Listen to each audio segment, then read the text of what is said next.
lose my focus. When I just found my way to you. Anytime when you hear my cocoa, tell me what you gonna do. You should run to me. I'm upset, I wanna book a shape you. It is troubling me, I'm so scared I'm gonna lose my baby. Keep some trust for me. I know be that type of fake where man. I go fight for thee. Do anything to keep you, my baby. Cause in a bully pick, check out my hope. You know, go live for me. To a man when somebody could give you full of wash, you know, go live for me.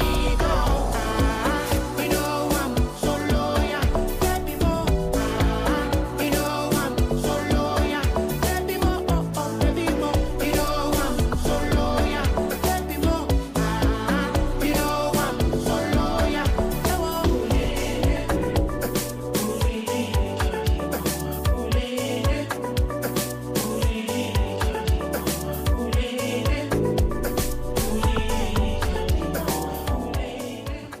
Chella with Loyal. 10 minutes after 1 p.m. Central African time. Stay locked in on social media at Channel Africa on Facebook and YouTube, and at Channel Africa 1 on TikTok, where you can stream the show live, see our lovely studio, and see our amazing guests.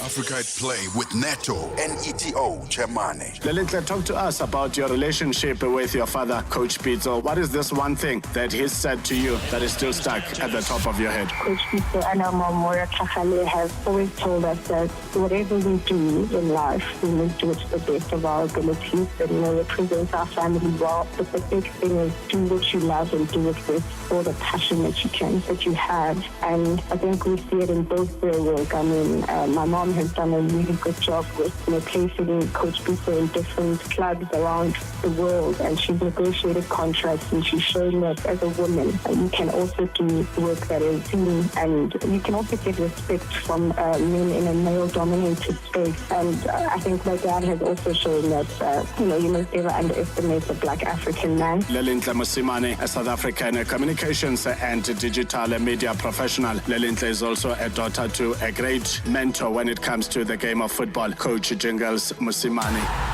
Live every Saturday and Sunday from 2 to 5 p.m. Tune in and turn up the volume. This is Channel Africa.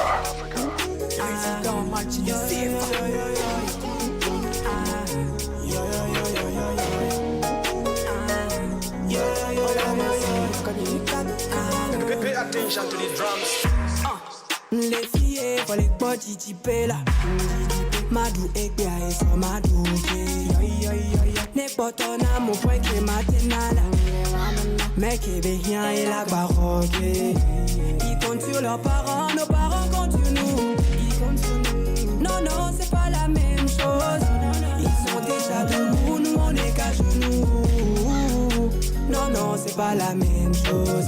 Bosser, bosser, donc on doit bosser. Encore plus que ça. Bosser, bosser, donc on doit bosser. On n'a pas le choix. Bosser, bosser, mis dans la bosser. Encore plus que ça. Bosser, donc on doit bosser. On n'a pas le choix. Bosser, bosser, donc on doit bosser. Encore plus que ça. Bosser, au milieu de la bosser. Encore plus que ça. Bosser, donc on doit bosser. Encore plus que ça, que ça, que ça y est. On n'a pas le choix.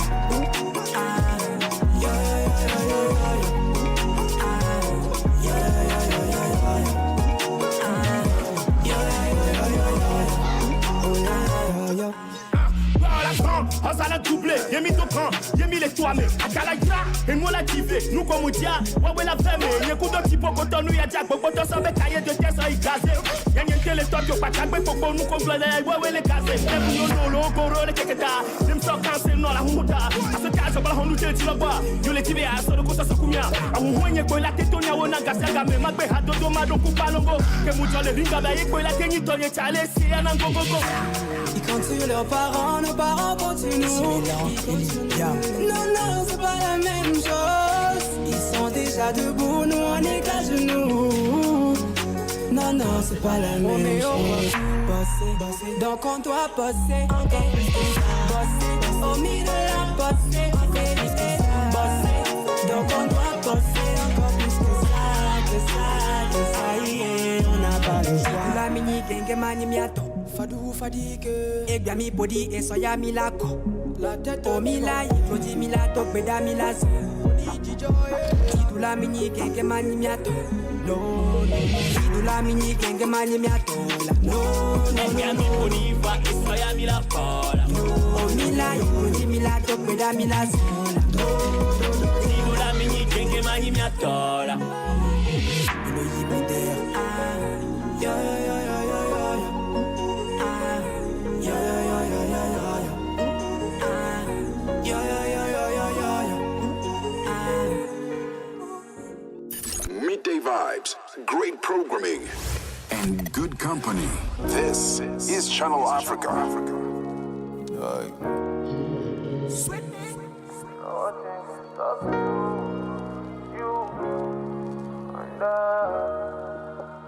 Czar.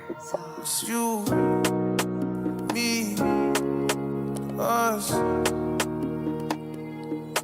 Girl, it's you, me, us. I'm in the mood, baby, I'm in the mood. I got nothing to lose, I got nothing to lose. Nothing can stop me, stop me from loving you. Nothing can stop me, cause I don't fall for you. It's you, me, us. Say, girl, it's you, me, and us. Yeah, yeah.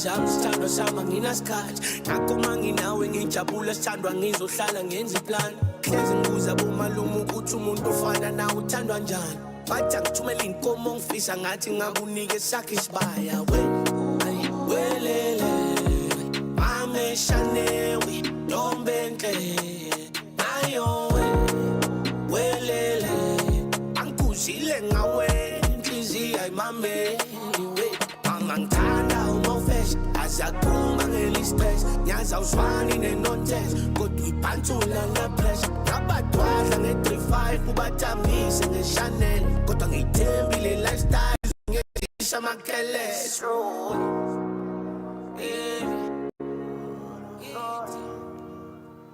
Sway V coming through there featuring Young Stana. The song is titled Us. 17 minutes after 1 p.m. Central African Time. Now, for many years, menopause was spoken about in hush-hush tones. Something endured quietly rather than understood openly. Today, that silence is breaking. More women are sharing their experiences and realizing that the transition doesn't begin in their 50s, as once was believed. Perimenopause, the phase leading up to menopause. Did you know about this? Have you heard this before?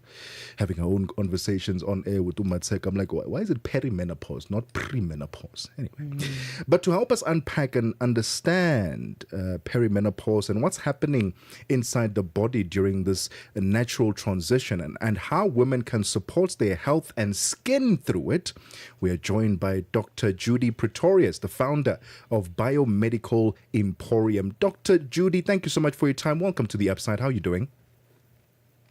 Doing very well, and yes, it's I'm going to use another P word. It's a painful topic to talk about, but you're right. We talk about it so much more. It's so much more prevalent for us, and you know, if we can share each other's experiences, then you know, we can just benefit from it and help to get through this menopause and post-menopause seasons of our life so much easier. What is perimenopause, Doc? I mean, and what are natural changes that are happening in a woman's body? Well, let's call it the overall aging process, and I'm not just talking about skin. I'm talking about bodily aging process. And in perimenopause, it's the first stages of the ovaries producing less estrogen and progesterone, and along with that, you know, these hormones constitutes the female being, constitute to the reproductive years of a female. So the moment you start, there's a decrease in estrogen and progesterone, so many things. There's a whole cascade of events that actually takes place, not only from a mood perspective, like anxiety, depression, sleep deprivation takes place, so fatigue plays a role. And then outside, the human skin also takes a little bit of a knock when it comes to perimenopause, because estrogen and progesterone is so much needed in the human skin in terms of aging and protecting the overall architectural building blocks like collagen, that helps with the elasticity of the skin and the densification of the skin, and also the moisture retention of the skin. Okay, 20 minutes past 1 p.m. in Central African time, in conversation with a man, can I call her a member of our show? She's really always ready with some expert information. Dr. Judy Pretorius, the founder of Biomedical Emporium and biomedical scientist. Let's take a break. Are you fluent in French, Chinyanja, Portuguese, and Kiswahili? Are you passionate about radio? And are you looking to work in South Africa? Do you have papers that qualify you to work in South Africa? In that case, we might have an opportunity for you to work for Channel Africa. Send us your CV and demo at newsroom@channelafrica.co.za. Remember, if you don't hear from us within 14 days, it means you have not made it or you have not been selected. Channel Africa, the African perspective. The Upside, taking the African perspective to fresh levels. Welcome back to the show. We are looking at the years of perimenopause and how that affects the skin with Dr. Judy Pretorius, who joins us on the line. Dr. Judy, let's talk about the years of perimenopause. I think for a long time people thought it begins, or it should begin, after the age of 40, but we have seen women at 37, women at 32, saying that they're experiencing some symptoms. What is true and what is myth? Well, surprisingly, what does happen, the theoretical projection is that you would expect it more in the late 40s, so after 45, up until 52, then you'll start to see some of the first symptoms of the perimenopause. But the issue is, and this is why we're also talking today, is why does it really happen to ladies so much younger? And it's really true that the age now when it comes to perimenopause is so much earlier. You will find even certain ladies in their early 30s, early 40s start struggling with perimenopause. And if you come to think of it, we can blame lifestyle factors for sure. We can blame environmental factors, but definitely one of the things, and this can be a topic all on its own, is perhaps more a socio-political, economic reason. And if you think decades and decades ago, the females were typically homemakers. They took care of the home, which comes with its own stressors, with taking care of the kids and the activities that surrounds homemaking. But now many females have more been inclined to what we call gender equality. So we want to also work, and perhaps by choice, and perhaps also because we need an extra income for the home. So this adds to stress, and this also adds to bodily changes. Of course, it's going to have an effect on the body. A second reason would be the use and perhaps misuse of contraceptives. So you will find that many young females would go on a contraceptive because they were struggling either with menstrual cycles, painful menstrual cycles, for instance. They went on these contraceptives because they struggle with endometriosis or polycystic ovary syndrome, for instance, or just because they didn't want to fall pregnant. And because of the fact that it was used at a very young age, and you reach a point where you maybe want to stop when you want to fall pregnant in your early 30s, then there's such a huge bodily change that takes place. And most of these females then, come forward by saying, but why am I struggling with hot flushes? Why am I struggling with sleep deprivation, for instance, and anxiety and depression and these type of things? So I would say contraceptives usually also plays a huge role with regards to this. Dr. Judy, let's talk about the skin, right? And when you talk about premenopause and then menopause, does the way we then approach how we take care and maintain the skin change? Is there a need then for women to then start supplementing more during premenopause and menopause? What does that look like in terms of everyday habits in ensuring that the skin is healthy during these transitional phases? So I think one of the facts that we can put on the table is that a majority of females are going to go through menopause. So that's a fact. The nice thing, and why I'm in the aesthetic industry, in the skincare industry, is because even though there's this problems that I've mentioned, there will always be a solution. So menopause and perimenopause will lead to dry skin. It will lead of the loss of collagen and elastic fibers in the skin. So in other words, the densification and the elasticity of the skin will just drop, and it will drop overnight. It would be quite acute, if I may use that word. So dryness and one of the other concerns that many females struggle with is hair loss and also acne. I mean, who wants to struggle with acne in their 40s and in their 50s? So these are things that really is one of the problems. Some of the solutions, however, let's look at the oral solution. Oral solution, you can, supplement with a good probiotic. You can supplement with collagen drinks, for instance, and all the vitamins and minerals that you need for the day. Then we're looking at topical products. Let's look at ingredients that really makes a difference, that retain moisture in the skin. And that's hyaluronic acid. So when you buy skincare products, you have to look for ingredients like hyaluronic acid that helps to retain the moisture. You will also have to look for ingredients that are powerful antioxidants, such as vitamin E. It's a beautiful antioxidant. And to improve overall skin texture, definitely retinol, which is a phenomenal anti-aging ingredient. And last but not least, our whole conversation went about the decline of estrogen. But did you know that you can actually extract estrogen from botanicals? And we call it a phytoestrogen. And a very good example is soy. So soy that we eat with our sushi, you can intake more soy, and you can actually take the same type of ingredient and put it in skincare products to replenish those estrogen binding receptors to help the process of fighting perimenopause and menopause. Right. I've been following the journey, and I think, and I've seen a lot of men as well commenting on, oh my goodness, is this what happens? We didn't know.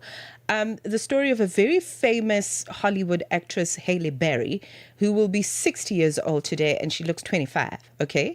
So when we watch women like that online, Dr. Judy, rich and famous, she's 60, but she looks 25. It just looks like, for me to be able to get that balance between the progesterone and the estrogen and, getting the cortisol right and looking and feeling great in my body when perimenopause and menopause comes, I need a lot of money. So let's talk about, the cost of, sort of transitioning in a way that is cost effective for the average African person who doesn't have access to, like, I don't know, the fancy creams with the peptides and the hyaluronic acid and, all of that.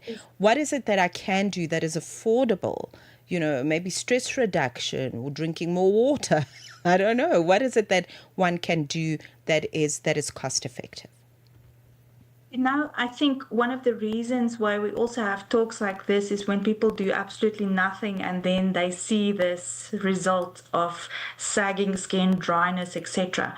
And I would like to make use of that term, slow and steady wins the race. We don't necessarily need the most expensive products in the world. We only need discipline and applying that every single day. If I go to the gym typically every day, then I'll start to see some changes on my body and my muscle would be more defined, etc. And skincare is exactly the same. So if we have skincare products that is effective for your budget, so it's budget effective, and you actually take that skincare products and you use it every single day, then that makes a remarkable difference. The only thing that I usually like to advise people is the human skin does not like skincare products that contains fragrances, dyes, artificial colorants, and so forth. So your skin doesn't like that.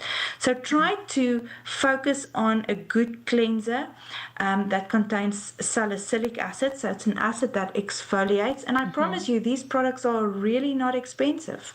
So you do an exfoliation, you clean your skin both in the morning and at nighttime. And look for ingredients like vitamin E, again, not very expensive type of products.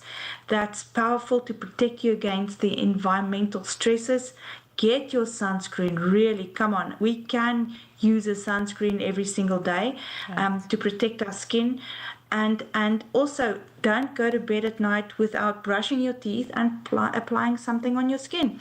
And I would definitely go as far as to say, especially if you're a woman, we know that we have this extra season in our lives that's going to make our skin deteriorate, and that's why replenishment and finding certain products that's budget sensitive is very necessary. And I say budget sensitive because sometimes we would purchase supplements and we'll drink it for 2 or 3 days and eventually it just reaches expiration dates in our bathroom cabinets, for instance. So slow and steady wins the race here. Apply skincare products that you bought, that's in your house, twice a day, please.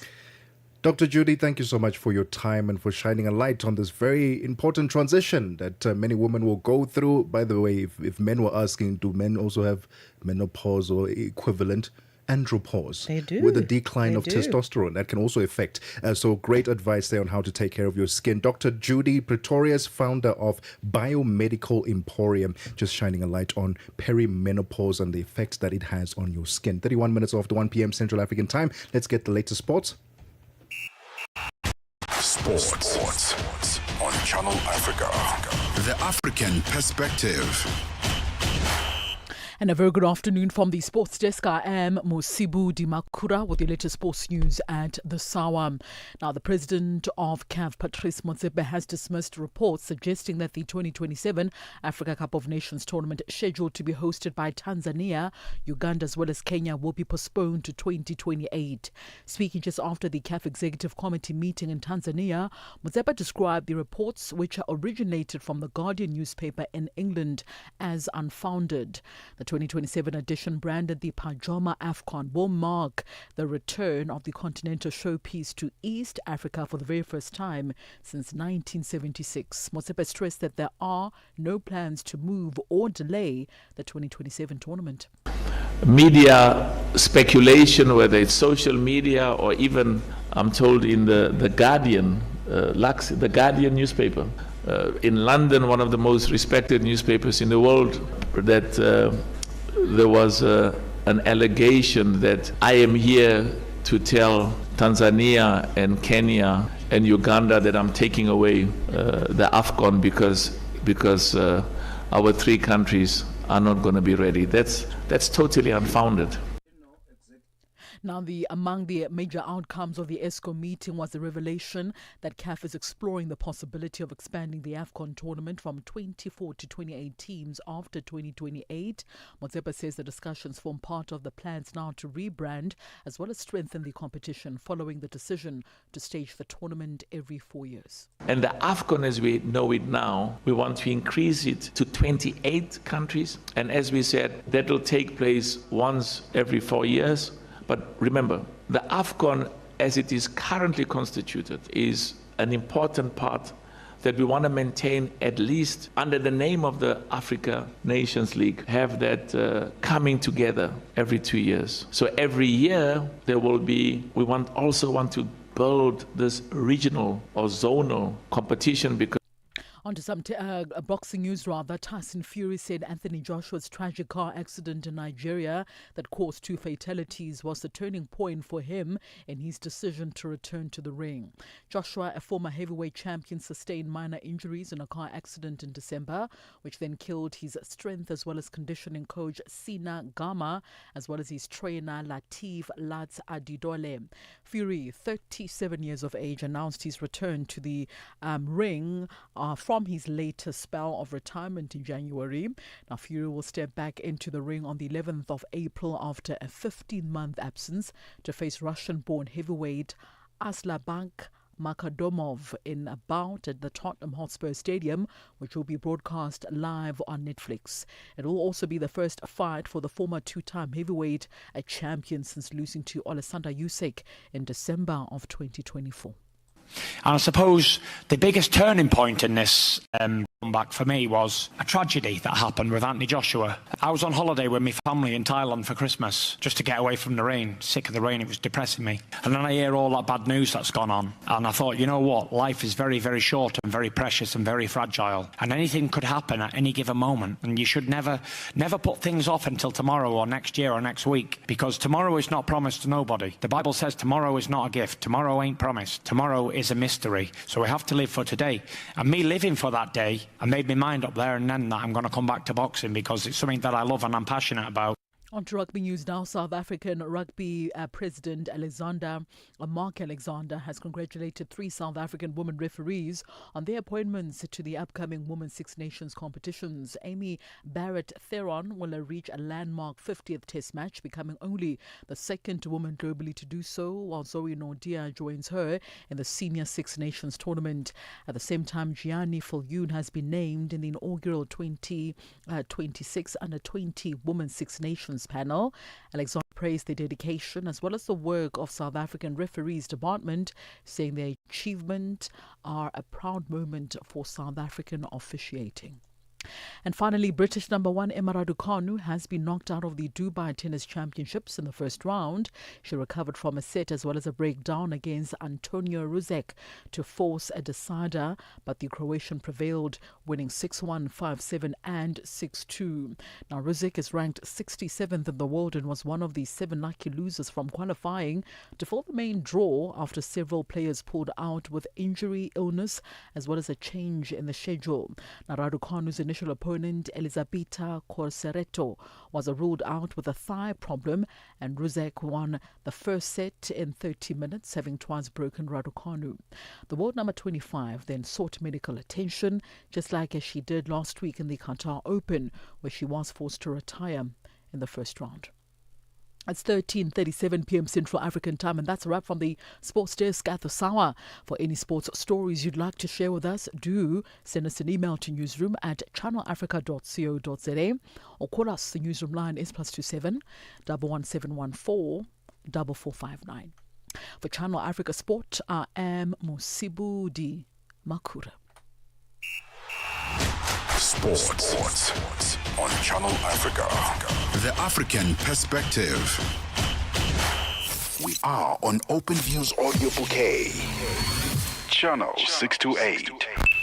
The whole population of Africa has been shocked to the depth of its soul. For 60 years, Channel Africa has been the voice that connects the continent, telling our stories and sharing our vision with the world. This year, we mark 6 decades of broadcast excellence. 60 years of stories, sound, and connection. 6 years of African conversations that matter. This is 60 years of broadcast excellence. Broadcast excellence. Rooted in Africa's heartbeat and looking boldly into the future. Join Channel Africa as we celebrate 60 years of broadcasting. Still strong, still vibrant, and still giving you the African perspective. Channel Africa. 38 minutes after 1 p.m. Central African time. Let's get the latest in business news. business news on Channel Africa. The African perspective. Thanks, Tebogo, and a very good afternoon to our listeners. Our top story this hour, data released by Statistics South Africa, shows that young people remain vulnerable in the job market, with the rate of youth unemployment increasing by 0.1 percentage points to 43.8% in the fourth quarter of 2025. However, the latest quarterly labour force survey shows that the official unemployment rate decreased by 0.5 percentage points from 31.9% in the third quarter of 2025 to 31.4% in the fourth quarter of 2025. The data further indicates that the largest employment gains were recorded in the Western Cape, Mpumalanga, Northwest and the Northern Cape provinces. Director at Stats SA, Lekhuleni. The results show that the number of employed persons increased by 44,000 to 17.1 million compared to the third quarter of 2025, while the number of unemployed persons decreased by 172,000 to 7.8 million. These changes in employment and unemployment resulted in the official unemployment rate decreasing by 0.5 of a percentage point to 31.4% in the fourth quarter of 2025. Nedbank Group Managing Executive Terence Sibiya says the signing of an $8 billion investment package between South Africa and the African Export-Import Bank is a major milestone. Sibiya says the deal has the potential of unlocking blended finance for infrastructure development across the continent. Speaking to Channel Africa on the sidelines of the African Union Summit in Addis Ababa, Ethiopia, Sibiya said the partnership brings together public and private sector funding. The deal was signed in Johannesburg ahead of the summit. And so the coming together of Afro-Exim and as well as the Republic of South Africa, including its banks like Nedbank, was a milestone that has to be celebrated, because what we're unlocking is blended finance that's proven to be a key unlock to funding projects that will, in essence, unlock a lot of African potential. South Africa's power utility, Eskom, in the Gauteng province, says it's lost close to $439 million in revenue due to electricity theft and illegal connections. 3 farmers and an Eskom employee are expected to appear in Johannesburg's Randfontein Magistrates Court today for bail application. The 4 suspects stand accused of meter tampering on farms in Randfontein and power theft from the national grid. Eskom Gauteng spokesperson Amanda Qeti says the employee is also facing disciplinary action. This employee has been subjected to our disciplinary processes, and also when there is an alleged criminal conduct, we do institute parallel internal investigation while we allow the criminal justice system to take its course. Electricity theft and illegal connections, it remains a significant challenge across Gauteng and the country as a whole. Eskom, we've lost annually about approximately 23 billion in revenue due to electricity theft, and in Gauteng alone, it contributes about 7 billion rand. Nigeria's Dangote Group has signed a $400 million equipment deal with China's Suzhou Construction Machinery Group. The deal aims to speed up the expansion of its oil refinery towards a planned 1.4 million barrels per day. The additional equipment is expected to support major projects under construction across refining, petrochemicals, agriculture and infrastructure. Dangote said the XCMG agreement will allow it to acquire a wide range of new heavy-duty machinery to complement existing assets deployed for the refinery build-out, which the company expects to complete within 3 years. The UK's unemployment rate has hit a near 5-year high, climbing to just over 5% in the final 3 months of last year. Britain's National Statistics Office says youth unemployment is particularly high. The BBC's Theo Leggett reports. Slow economic growth in the second half of last year and a late November budget contributed to what the ONS described as weak hiring activity. The number of people on company payrolls fell by 130,000 across the year to December, while more people who were out of work were actively looking for a job, pushing the unemployment rate up to a near 5-year high. Economists said the latest figures would reinforce expectations that inflation will fall back, making it likely the Bank of England would choose to cut interest rates soon, possibly at its next rate-setting meeting in March. And now taking a look at the indicators, $1 in Nigeria is trading at 1,352 naira this afternoon. In Botswana, it's 13 pula and 3. Kenya, the dollar is trading at 128 shilling and 5. And in Zambia, it's 18 kwacha 23. The BRICS countries, $1 in Brazil is trading at 5 real 22. Russia, 76 rubles 60. In India, it's 90 rupees 69. China, 6 yuan 90. And South Africa, $1 is trading at 15 rand 94 cents this afternoon. $1 is trading at 73 pence to the British pound and 84 to the euro. Looking at commodities, gold is trading at $4,931 per ounce. Platinum, $2,009 per ounce, while Brent crude oil is at $63.45 a barrel. And that's the business news. I'll be back with another update in the next hour. In the meantime, if you have any stories you'd like to share with us, please do send us an email to newsroom@channelafrica.co.za or give us a call on +27 11 714 4459. For Channel Africa Business, I am Bontle Hetbush. Business News on Channel Africa. The African Perspective. África. Conhece o Ntivani? Claro que sou eu. Ntivani é o amante da música de corpo e alma. Eu amo música africana. Ele aprecia todos os tipos de melodias e passa os seus dias a ouvir a Channel Africa.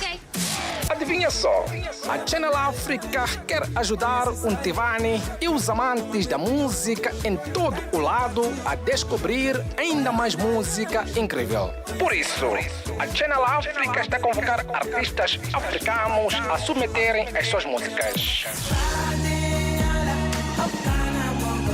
Músicos, lembrem-se de nos dar todas as informações relevantes no music@channelafrica.co.za. As submissões são a vossa oportunidade de ser ouvidos, mas não garantem inclusão na lista. Todas as submissões serão cuidadosamente analisadas para verificar se cumprem os requisitos da nossa estação. Canal África, a perspectiva africana. No interruptions, just the music you love on Channel Africa.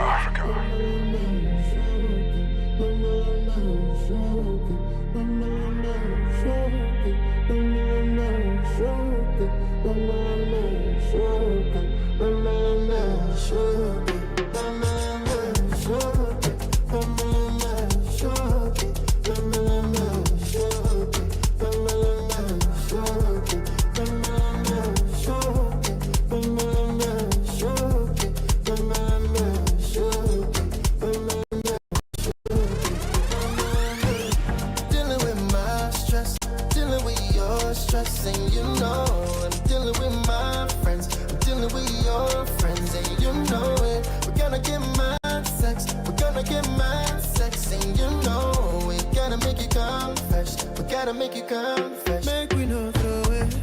Oh, make we no forget. Yeah, make your day. Swing your love my way. Baby, not today. You want to fight or you want to stay?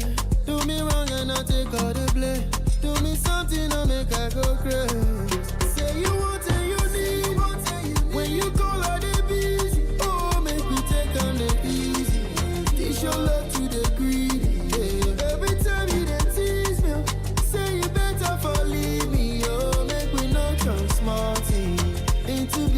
Something, yeah.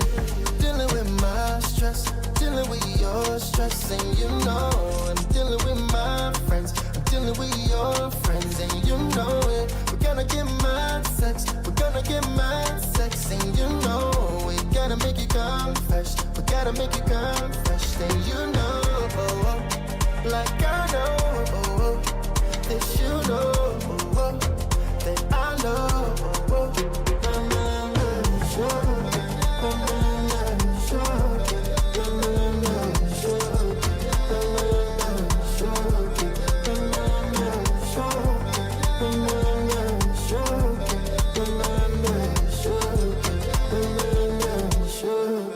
Make me no throw it, make me no let time dey waste. Yeah, make I change my way, beg and make you stay.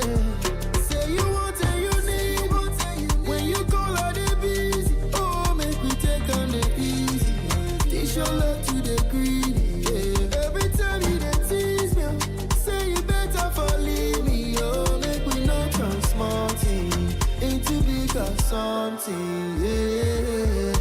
Dealing with my stress, dealing with your stress, and you know I'm dealing with my friends, I'm dealing with your friends, and you know it. We're gonna get mad sex, we're gonna get mad sex, and you know we gotta make it come fresh, we gotta make it come fresh, then you know, like I know, that you know, that I know.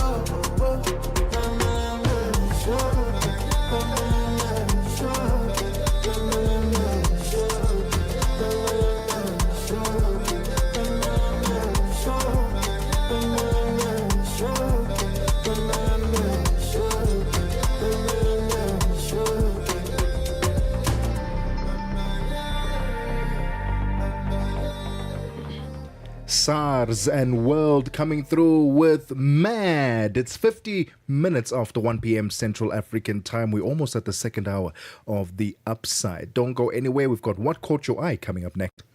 Madapiri bazoshitika. Madapiri bazoshitika.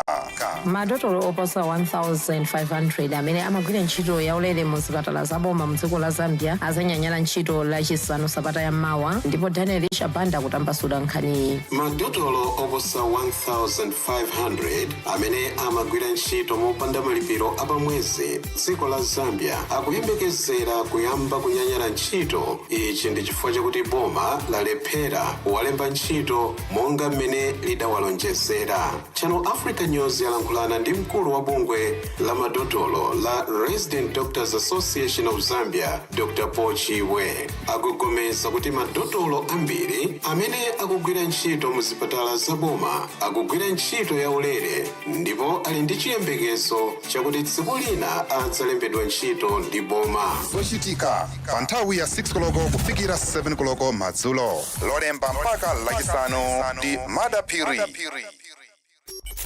We take no sides, none whatsoever. We are the Upside.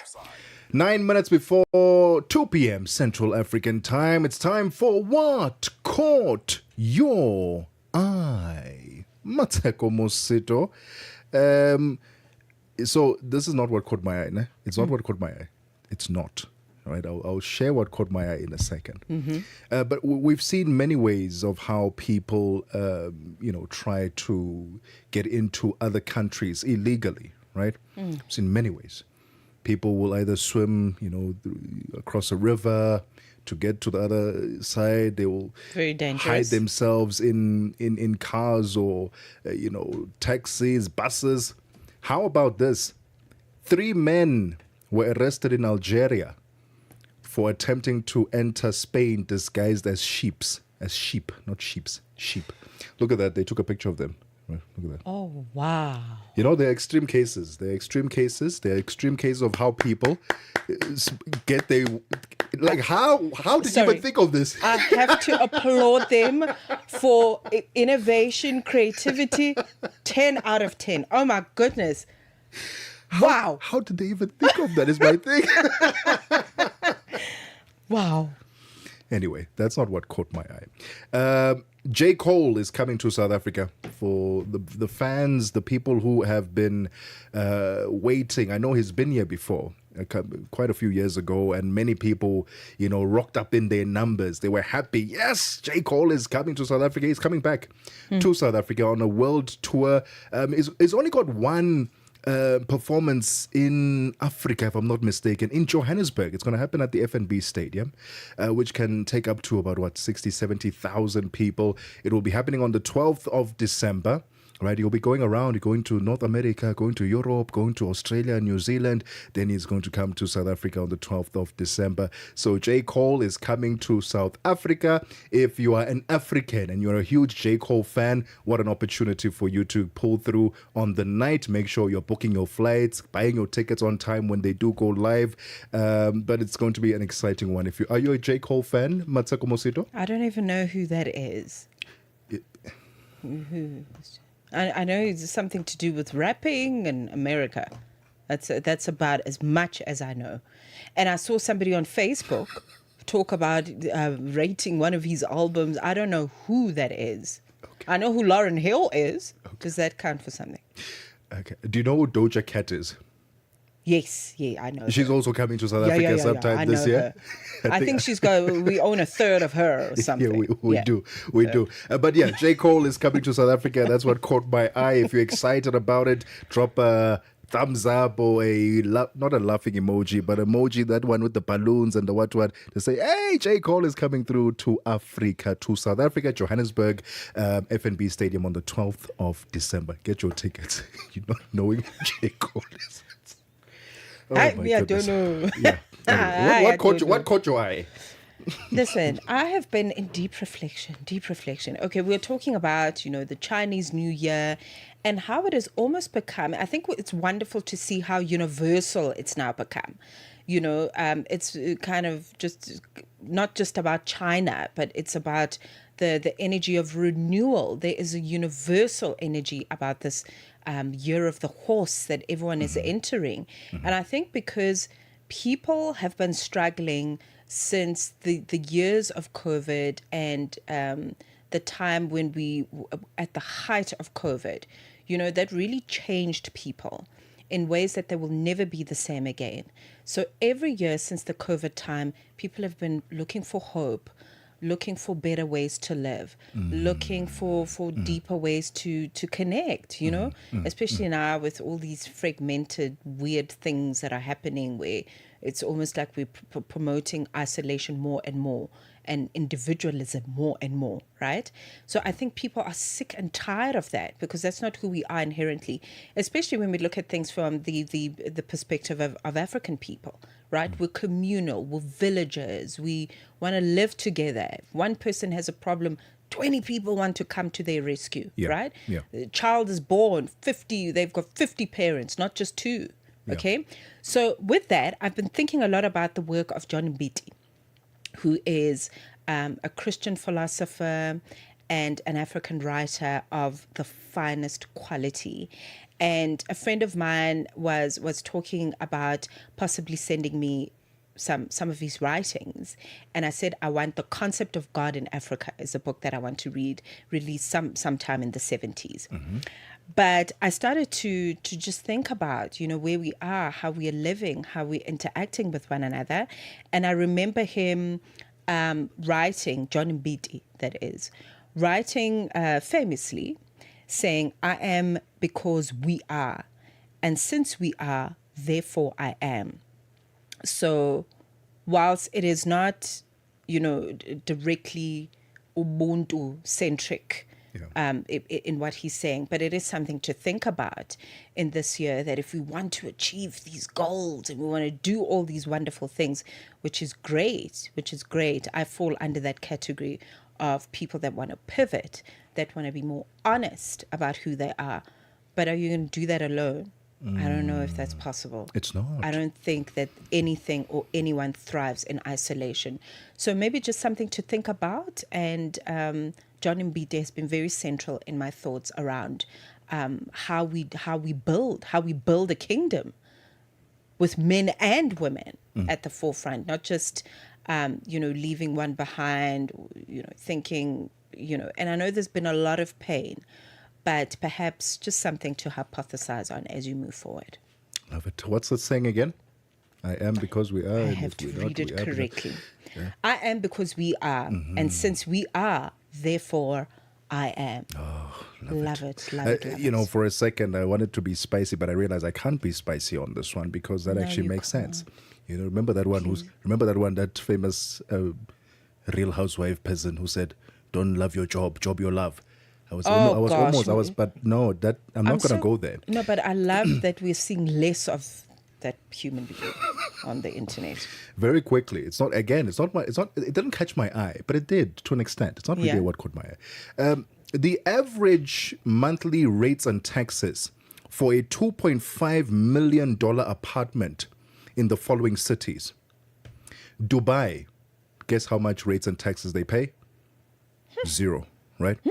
$0. Tokyo, $550. London, $350 monthly, by the way, average monthly. Sydney in Australia, $500.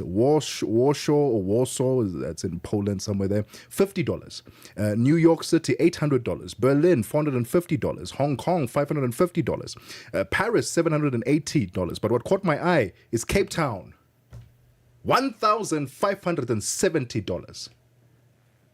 We were talking about it yesterday about how Cape Town is becoming, it's impossible now for the locals to buy property, to rent. Everything is skyrocketing. And this is evidence of it. For the average monthly rates and taxes for a $2.5 million home, apartment rather, this is now a 40 million rand home, around 40 million rand in South Africa, is $1,570, amongst the highest in the whole world. Something is happening in Cape Town. We need to do something about it. Well, it's the European takeover that's happening. We need to do something about it anyway. That's what caught our eye this afternoon. We are the gift that keeps on giving today. We've shared quite a few. Yes. What caught your eye? And it's now gone 2 p.m. Central African time. Welcome to the second hour, the golden hour of the upside. Before we get into our festivities, let's get the latest news. On Elinsinsi standing by. SABC News. The African perspective. Thank you, Tebogo. Looking at your top stories, about 100 U.S. military personnel have arrived in Nigeria, and newly elected MPs in Bangladesh take their oath of office. Your latest news. Greetings to our listeners. About 100 U.S. military personnel have arrived in Nigeria as Washington scales up an operation to target Islamist insurgents. U.S. President Donald Trump has accused Nigeria of failing to protect Christians from Islamist militants in the northwest. Nigeria denies discriminating against any religion, saying its security forces target armed groups that attack both Christians and Muslims. Major General Samaila Uba, spokesperson for Nigeria's defense headquarters, said the troops would train and advise local forces but not take part in combat. Members of Parliament in South Africa from across the political spectrum will debate President Cyril Ramaphosa's State of the Nation address shortly. The debate will take place today and tomorrow. The president will reply to the debate on Thursday. In his SONA, President Ramaphosa indicated that the country was turning a corner in ensuring economic growth. He also made an undertaking that the government will continue to use public spending for infrastructure development and job creation. In addition, he announced that the SANDF will be deployed to the Western Cape and Gauteng provinces to fight gang-related violence. The democratic state was at the forefront of continued attempts to destroy the restoration of the rule of law. This is according to the former Truth and Reconciliation Commissioner Yasmin Suka in South Africa. Suka was testifying in the TRC case inquiry in Newtown, Johannesburg on the 5th day of the inquiry, probing what was behind the stalled investigation and prosecution of approximately 300 TRC cases. She says there was a strong sense that those in power were to give perpetrators of human rights violations the opportunity to escape accountability. You have first the question of the amendments to the prosecution guidelines, impacting on the ability of the NPA's independent decisions to prosecute, depriving them of the resources even then, which would enable them to do their work properly. Once you have those amendments set aside, you then have this reversion to pardons, using that kind of political power to set up a committee that will make decisions which have far-reaching implications for the lives of victims in our country, and you don't even afford them a voice. Suka is also a board member of the Foundation for Human Rights that has been pursuing the unfinished business of the TRC, said that this perpetrator-biased approach has entrenched impunity in South Africa today. The United Nations Human Rights Office says migrants in Libya are subjected to systematic human rights violations, including killings and torture, calling for an end to interceptions and returns of migrant boats at sea. According to a report by the UN Human Rights Office and the UN Support Mission, migrants are rounded up and abducted by criminal trafficking networks, often with ties to the Libyan authorities and criminal networks abroad. Lastly, the newly elected MPs have taken the oath of office in the Bangladeshi capital Dhaka. Later today, President Mohammad Shahabuddin will proceed over the swearing-in of the leader of the Bangladesh Nationalist Party, Tariq Rahman, as the country's new prime minister. The BBC's Azadeh Moshiri in Dhaka explains. After a resounding victory, Tariq Rahman has been voted in by a country that is calling for change. Yet he becomes the latest leader of Bangladesh to hail from a political dynasty. Both his parents once led the country, though this is the first time he's contested an election. The BNP's last spell in government was criticised for corruption, and the party was accused of human rights violations. Attention is already turning to his cabinet appointments to see whether any familiar names resurface. As he takes his oath of office, Rahman faces an immediate challenge, uniting a country that includes Awami League supporters who feel cast aside. Recapping on your top stories, about 100 U.S. military personnel have arrived in Nigeria as Washington scales up an operation to target Islamist insurgents. U.S. President Donald Trump has accused Nigeria of failing to protect Christians from Islamist militants in the northwest. Now, for any news stories you'd like to share with us, please send us an email to newsroom@channelafrica.co.za or call us at +27 11 714 4459. Channel Africa News, I'm Onelin Tsinsi. SABC News. The African Perspective. Get Channel Africa on DSTV Audio Bouquet. Channel 802.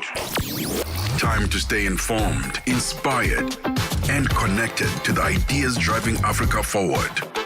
The Upside on Channel Africa, the African Perspective.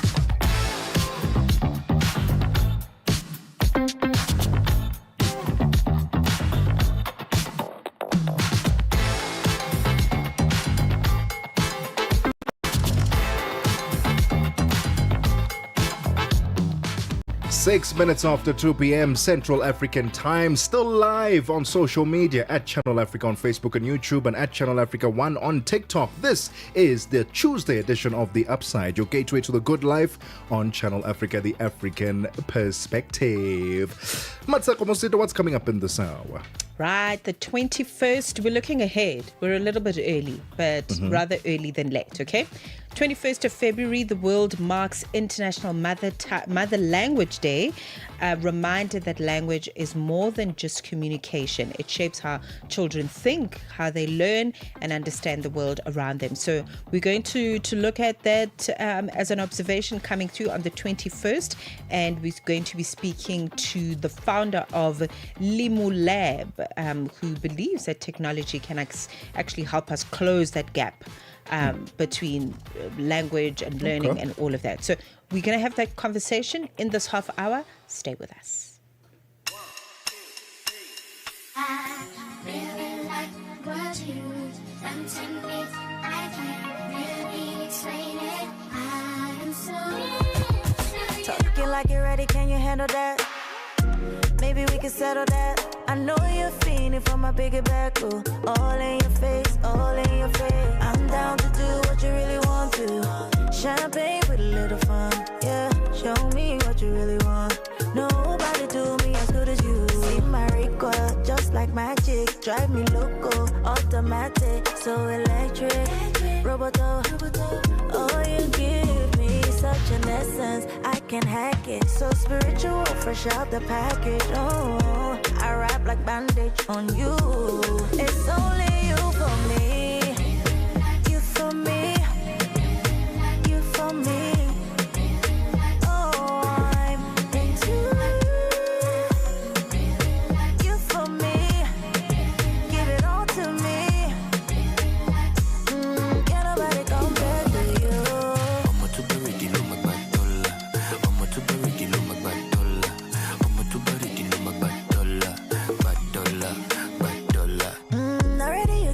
what I wanna. Nobody fit to they can never ever. Caesar, call you my Caesar. I'm still a diva, but I'm a keeper. It's your ability for stability. It's how you keep me held in captivity. Oh, me like it. You know I'm for it. See my recoil, just like magic. Drive me loco, automatic, so electric. Roboto, oh, you give me such an essence, I can hack it. So spiritual, fresh out the package. Oh, I wrap like bandage on you. It's only you for me. You for me. You for me. Oh, I'm into you for me.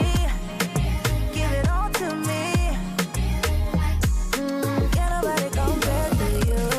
I'm a super ready, look my batola. I'm a super ready, look my batola. I'm a super ready, look my batola. Batola, batola.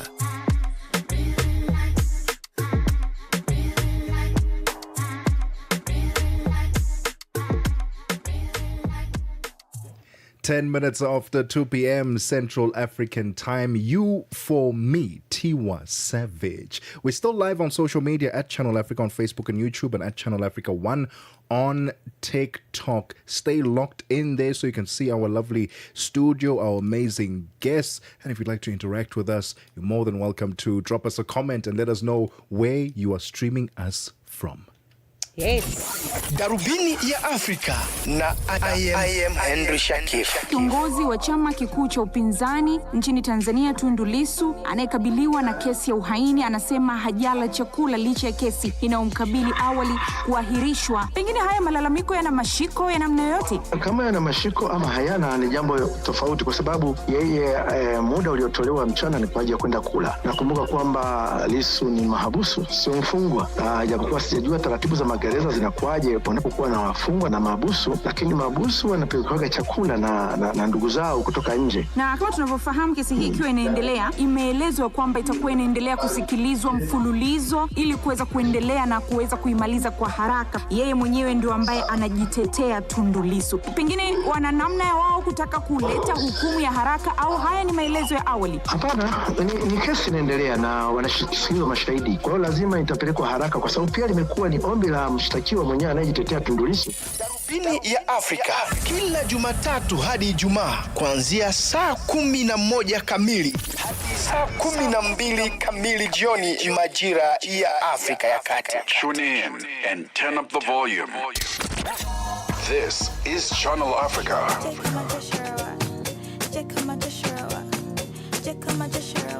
Hello.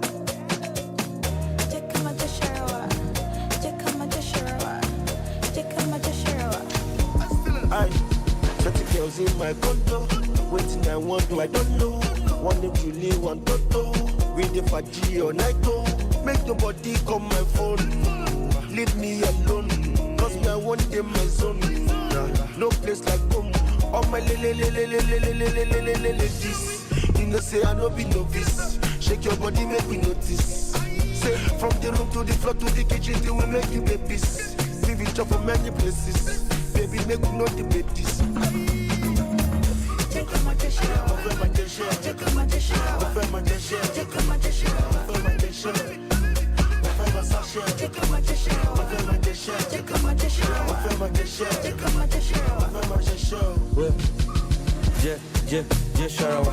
So you tomato, you set wala. You know, baby girl, I'm not your set. She say, who be your set? I said, baby girl, I'm none of your friends. Now you are who the contendo. You dey waste my time, you dey scatter my schedule. Come make us spread you. She say she got a rich boy from Barcelona. Microfinance me, I go low now. Call me Pluto boy, got controller. What you doing, 8:30? Come over, better call, better money, show promoter. Let's talk with you, I collect for October.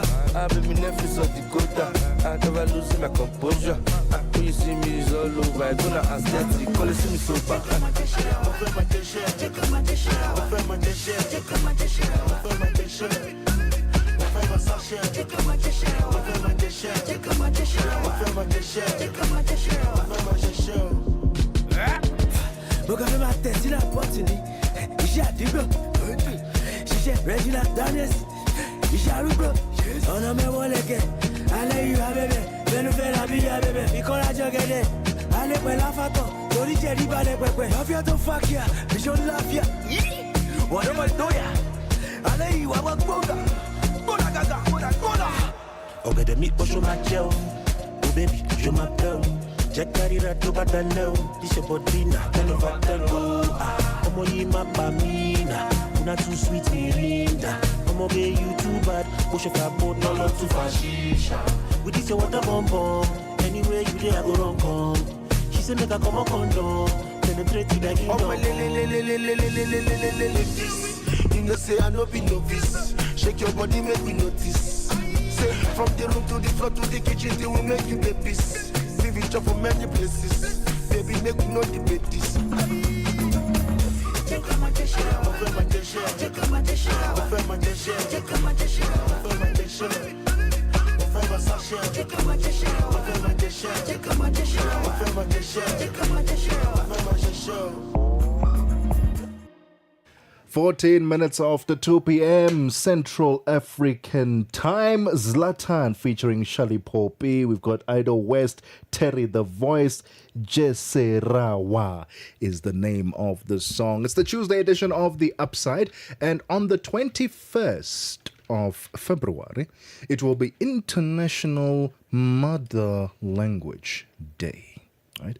And we're going to have a conversation now about the impact of especially in the education space, being able to study in your own mother language, subjects like mathematics, science, biology, all these things, and how being able to grasp your own home language allows you to adopt and learn other languages a lot quicker, such as English, the one that we use for business on the regular.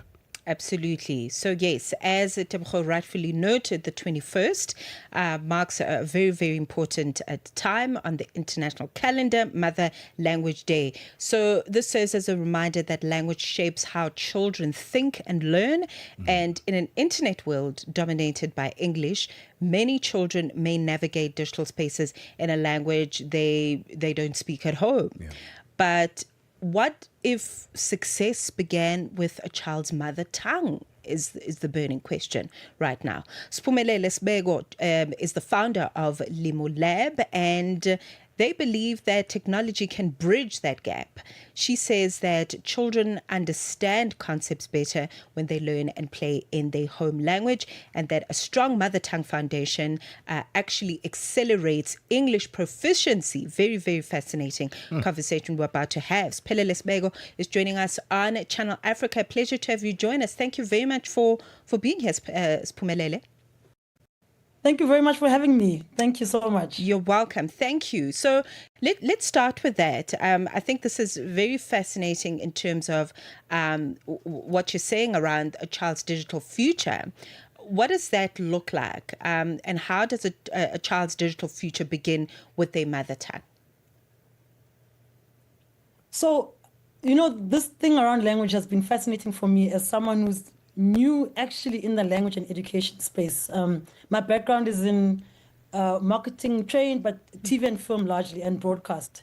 And when my co-founder and I, Usfiso Tanisa, when we met, our actual connection was around this need about how do we provide content, or how do we find content that where our children are able to engage with content that looks like them, where they can hear their languages, where they can practice their languages and the languages around them easily, like without struggle. I felt the same when I was working in broadcast, when we were trying to make content for families. But then I really found a passion in, okay, we have content for our people, for adults, for families, but children, how are children able to engage in content and in material that, again, looks like them or is in their languages? And really found such a significant gap. There just is not enough material. A lot of us are trying to do the work. There's people making a big impact. But you know how it is, the more there is, the better it is for our children and for our families. So we just realized that there's so much more engagement in technology. As we all know, blended technology has become, or blended learning rather, has become the way in which a lot of people are engaging. So we do stuff physically, but we do stuff online as well. Whether you are under resourced or you have much more resources. So it has been a very obvious gap in the material available in various languages. If I speak even specifically for South Africa. It's 19 minutes after 2 p.m. Central African time. On the 21st of February, we'll be celebrating International Mother Tongue Day. And we want you to embrace your mother tongue. But how can we do that in our schooling system, in the educational space, also in the workspaces that we find ourselves in? How can we better embed our mother tongues in these spaces? You find oftentimes that it's not for lack of understanding or rather lack of competency in most cases, but just you are not speaking their language. They're not understanding what you are saying, and therefore they can't convert that into an actionable item. But we're in conversation right now with Tebogo, founder of Limu Lab, and we'll continue the conversation with her about the importance of incorporating your mother tongue in the schooling, educational, and workspaces, especially when the children are concerned. Conversations are happening, and Channel Africa is at the heart of them. We tell the African story with clarity, pride, and purpose, reaching audiences that matter to your brand. Partner with us and connect your business with listeners across borders in multiple languages and markets. For partnership opportunities, sponsorship, or sales, email us at partnership@channelafrica.co.za. Channel Africa, the African perspective. Your afternoons just got even better, fresh and exciting. The Upside, hooking you up with today's news from an African perspective. As we get ready to celebrate International Mother Language Day on the 21st of February, an important question emerges. What if the key to a child's digital future and even their mastery of English lies in their own mother tongue? Still in conversation with Tebogo, founder of Limu Lab. Tebogo, let's talk about, many parents think that once their children are exposed to English, that's where the success lies. But you are challenging this and saying, actually, it's the other way around. This is such a complex challenge because it's so conditioned in us. And I don't think we realize, for a lot of us, maybe that grew up not in this current climate, a lot of us learned 2, 3, 4 languages at the same time. Yeah. And it wasn't scary, it wasn't difficult. It was very normal for all of us. Zulu, Yeah. ik praat Afrikaans, and I speak English. It happened from when we were really young. So there's a conditioning that we have to really kind of look at ourselves around when there's this fear around challenges for children, or what we call challenges, because it's challenging for us. So we believe because it's tough for me to learn Chivenda, it's going to be tough for my child to learn any other language. But meanwhile, children grasp concepts so much easier, which is why the foundation phase is so critical, which is why early child development is so critical.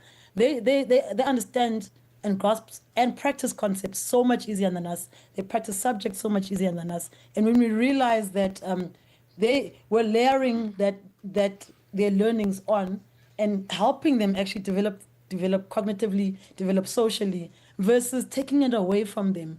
When we introduce English, you don't have to move. You don't have to take away the language maybe that they grew up with. Maybe they grew up Tswana. You don't have to take it away. You can add it on. Because what they are actually doing is the language that you grow up speaking. You use that to then understand and grasp the next language or the next subject. So it's actually an advantage to be able to use your own language to grasp new subjects. Because if you learn something new in a language you don't know, you are essentially working double time. Because I'm now trying to understand this subject I don't know, but I'm also understanding it in a language I don't know, which means I'm now, how do I figure this thing out when I can't balance it back? When I can't link it to my actual reality and my world?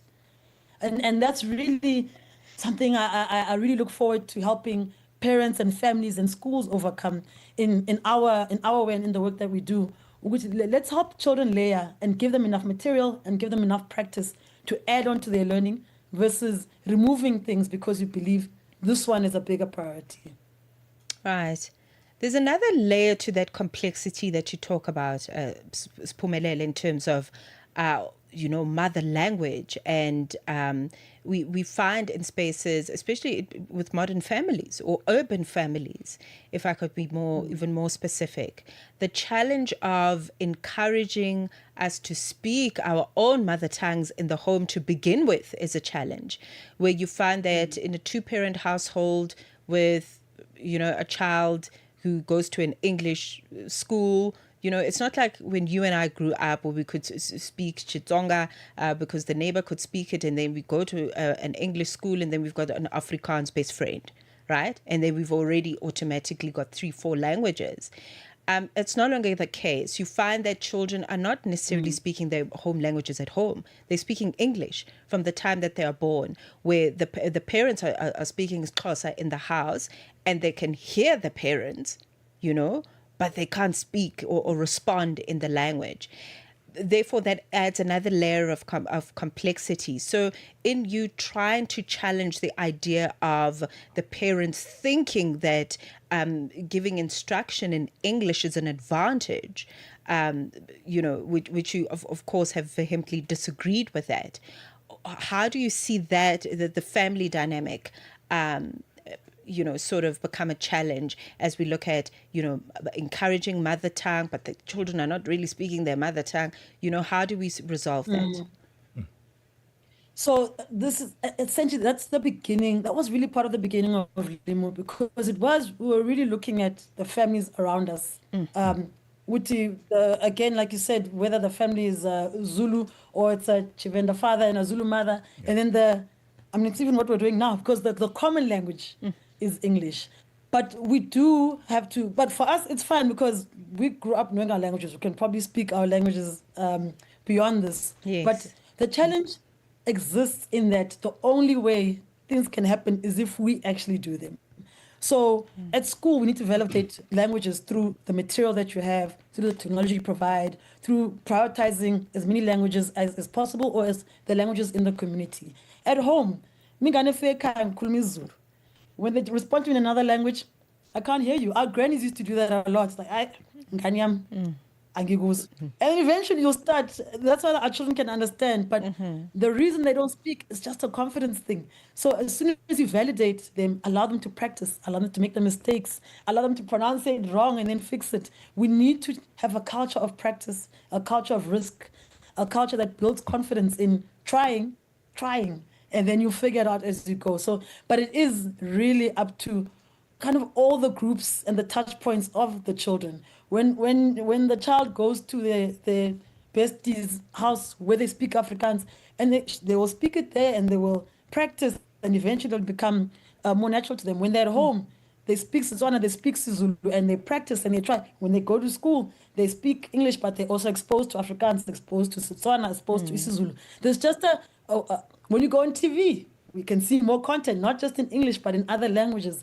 on radio. So there's really, this is not solvable through one route because of the influences that we have for our children and for ourselves, in our workplaces, in our families. But if everyone kind of does their part, their little part, consistently through the years that children are growing, it's going to make, you'll kind of see that difference play out later on in their lives, even if not, you don't see it immediately.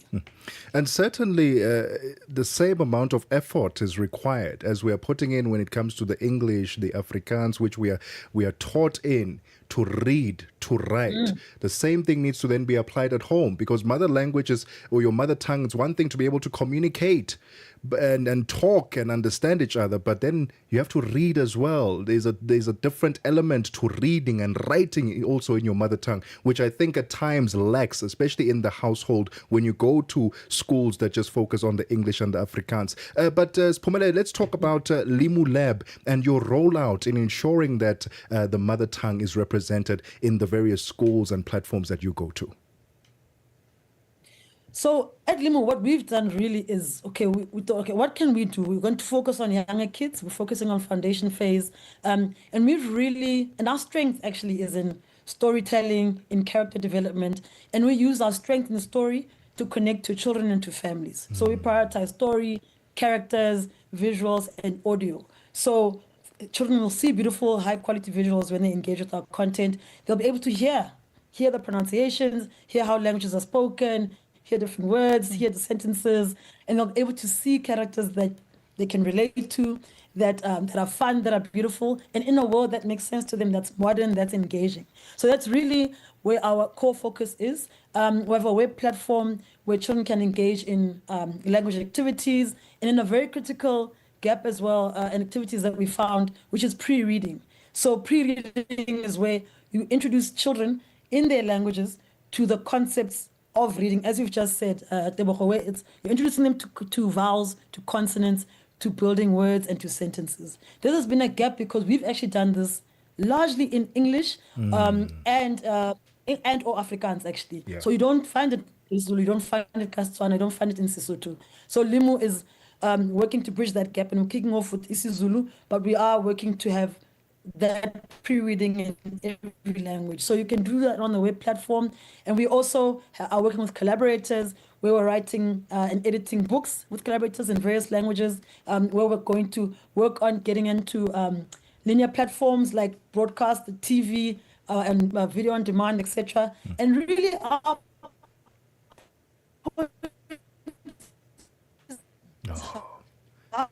We are really struggling with your line there, Pumelele. Thank you so much, though, for your time. We have run out of time. If you'd like to find out more about Limu Lab, just go to Limu Lab, that's LIMU Lab, LAB.co.za. There's pricing on there. There are the different courses and packages. And if you'd like to help out and see that this platform, goes to all parts of South Africa, then please do reach out to Limu Lab. It's 30 minutes after 2 p.m. Central African time.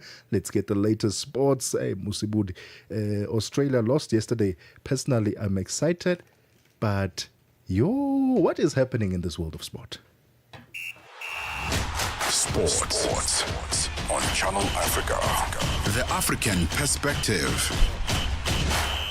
Thank you so much, Tebogo. A very good afternoon from the sports desk, right? The T20 World Cup is turning to be something else. We can also confirm at this very hour that Australia, former champions, the most successful team in the history of World Cup tournaments, have now been ousted of the 2026 T20 World Cup. This is because the match between Zimbabwe as well as Ireland has just been abandoned now because of rain. So the match abandoned without a ball being bowled. And in order for Australia to keep, the only way they would have kept their hopes alive of remaining in the T20 World Cup was for them to hope that Zimbabwe lose against Ireland. So that match did not go ahead as planned. Both teams earning 2 points from that match, meaning now that there's no way Australia can qualify for the Super 8 stages of the T20 World Cup. They now have just one game remaining. That's against Oman, that will be played in the next couple of days. And after that, win or lose, they are out of the T20 World Cup. So that's big news coming out from the world of the T20 World Cup and the world of cricket. Former champions Australia now cannot qualify for the Super 8s of this year's T20 World Cup. But we'll start our sports bulletin with a story. MC Alger head coach Lekhuleni Mokoena has sounded the alarm over the state of Algerian club football after no side from the country progressed to the knockout stages of the CAF Champions League over the weekend. Mokwena's side suffered a 2-0 defeat to Mamelodi Sundowns, a result that eliminated them despite only needing a draw to secure a place in the quarterfinals. Now, the former Sundowns mentor believes the setback reflects deeper structural issues within Algerian football, warning that local clubs will continue to lag behind their continental rivals unless fundamental changes are made. And generally, the teams that do well on the continent generally have a very, very strong league. And the Algerian league is quite strong. To go to Al Bayad is very complicated. There's a lot of physicality. There's some very, very good players with very good backgrounds of having played. Al Bahoul, for an example, and Constantine is a player that can play in Europe at any level. There's some players at MC Oran, you see the level of some of those players is incredible.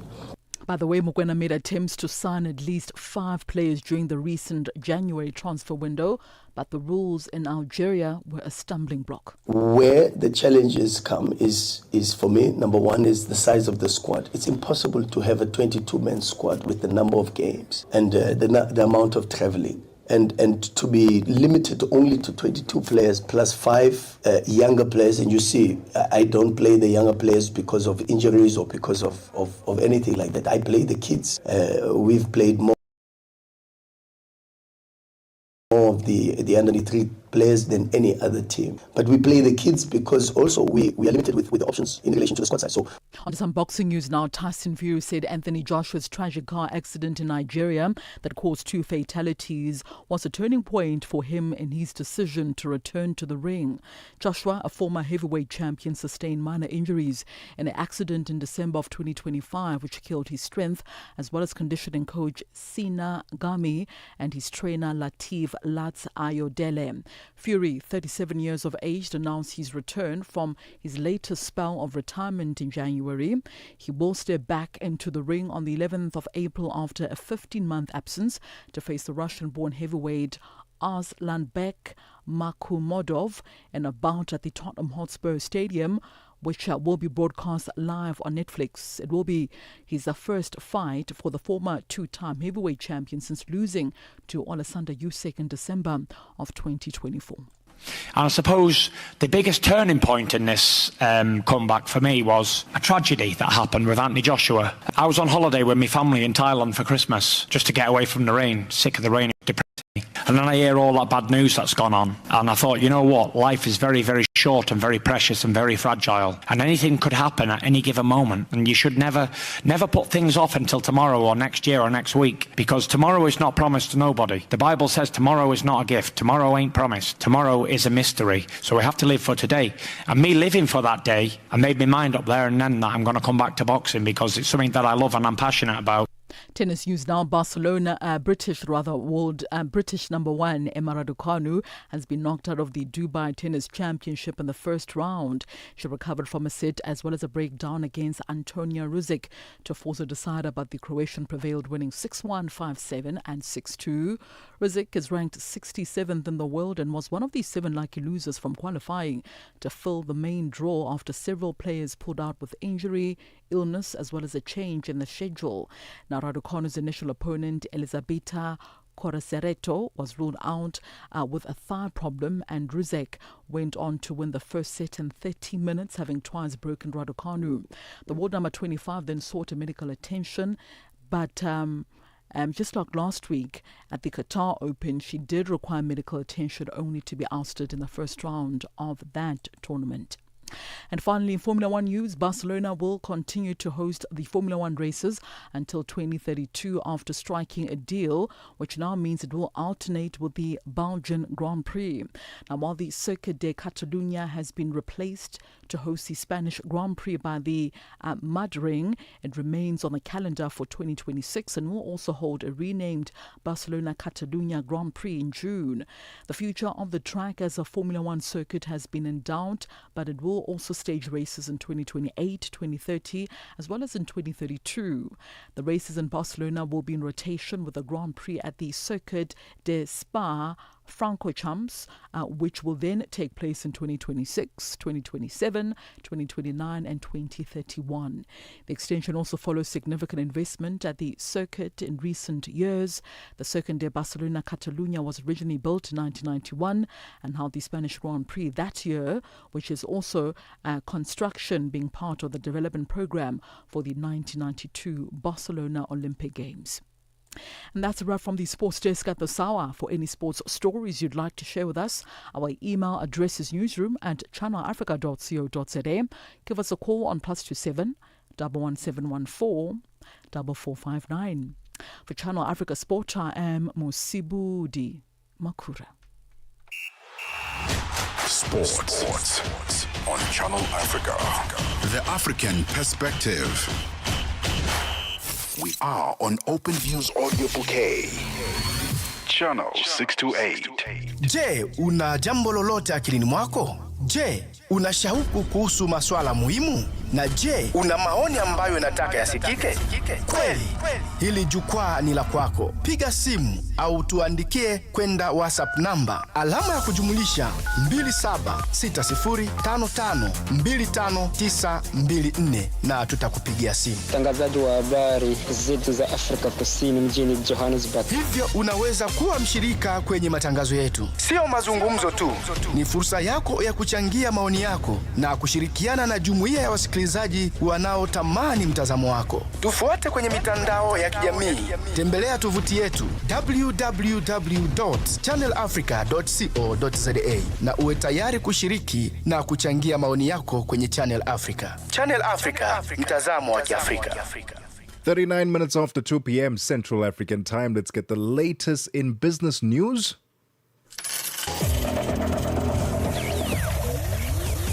Business news on Channel Africa. The African perspective. Thanks, Tebogo. Good afternoon. In our top business story at this hour, the Nigeria Data Protection Commission says it's opened a probe into Chinese-owned e-commerce giant Temu for suspected data law violations, a move that could usher in legal penalties in one of Africa's biggest markets. The data watchdog says concerns over Temu's data processing practices, including online surveillance, opaque handling, cross-border transfers, and possible breaches of data minimization rules, triggered the investigation. The move comes amid rising global scrutiny of Temu's rapid expansion.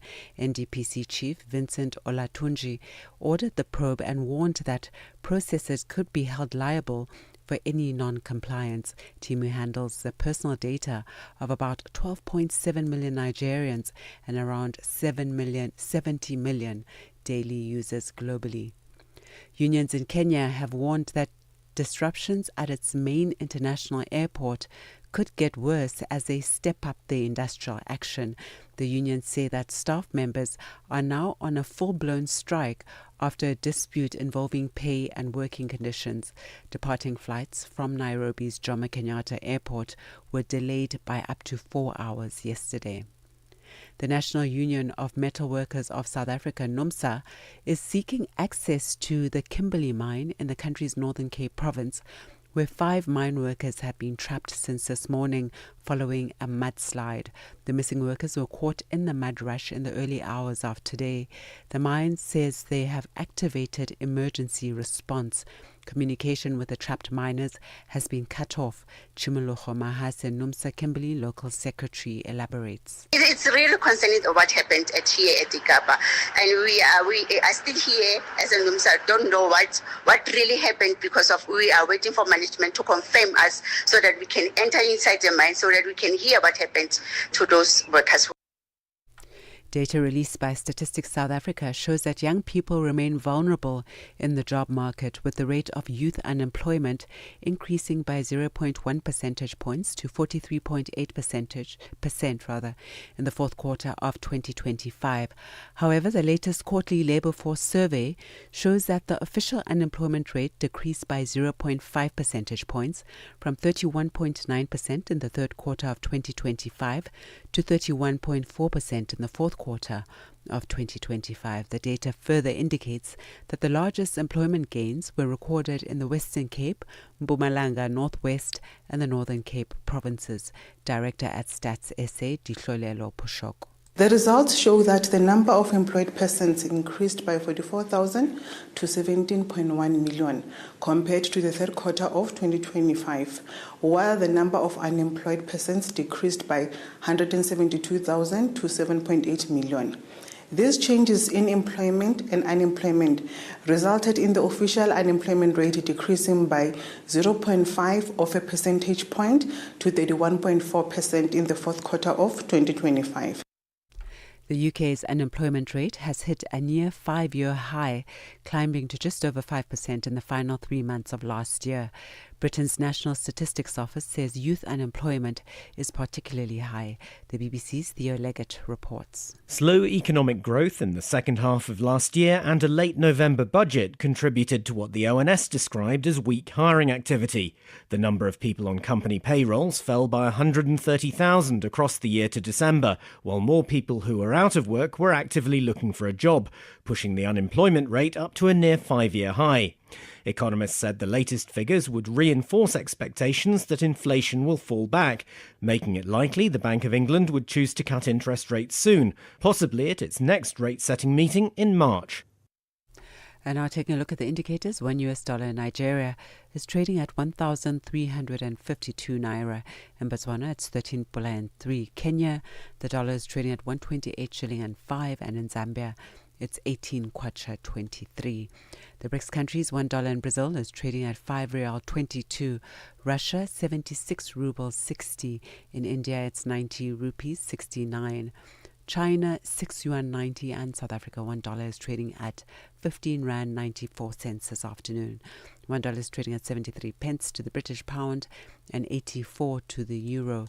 Looking at commodities, gold is trading at $4,931 per ounce, platinum at $2,009 per ounce, while Brent crude oil is at $63.45 a barrel. And that's the business news. For any stories you'd like to share with us, please send us an email to newsroom@channelafrica.co.za or give us a call on +2711 714 4459. For the Channel Africa Business Desk, I am Bontle Hetbush. Business news on Channel Africa. The African perspective. Stella Longwe pamalonje. Ndiyetu apa tindikatswiri oyimba wa dziko la Mozambique ameneyu amene ali Ricabana. Ndatiuzeni kuti mayimba chamba chanji komanso dzina lanu lenileni koleka ngati dzina limeneli ndilijatu atapa stage. Dzina lanu kwenikweni ndi ndani komanso mayimba chamba chanji? Ineyo dzina langa lenileni ndine Ricardo Musa Rabana. Chamba chimene ndimayimba ine ndi manganji ndimakonda kwambiri ma tradition.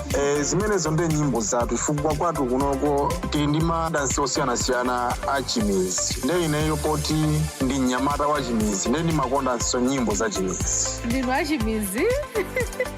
Ndi makondanso nyimbo za chimizi, mapangaso za chimizi. Zosangalatsa kuti mwanena bwera kuti ndinu a chimizi. Anthu amazibisa, anthu amafuna kukhala ndithu a chitauni. Koma chikhalidwe chilibe chitauni, alisa ndi chikhalidwe chake, alisa ndi zimene amakonda. Malonje pa nthawi ya 6 koloko kufikira 7 koloko madzulo. Lowiruka ndi Stella Longwe. The Morning Switch Weekend with the Shy Guy. I Show Speed, often called Speed, who is a popular American YouTuber and live streamer known for his high-energy personality, loud reactions, and unpredictable humor. He visited Ethiopia, and he was shocked what he found out actually when he got to Ethiopia. He got to find out that, they don't use the Gregorian calendar. That is, we are in 2026 right now. And he got to find out they are in 2018. 2018. Nah, you trolling me. It's 2026. No. It ain't 2026. Wait, hold on. Wait, we in the past? Ronaldo is still in Real Madrid. Everything is in the past here. Oh man, how shocked the Speed was.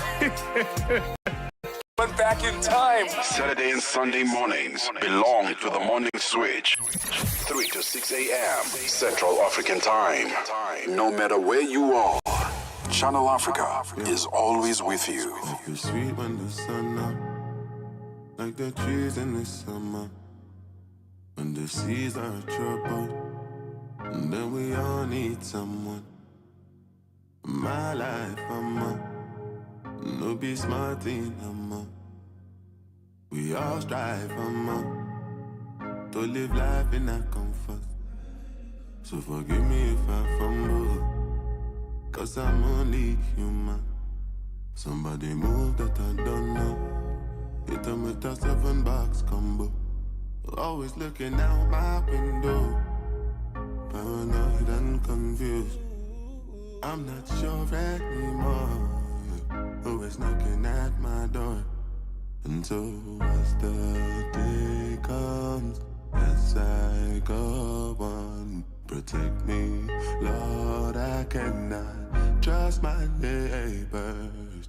Be my savior when that day comes. Defend me from my enemies and my neighbors.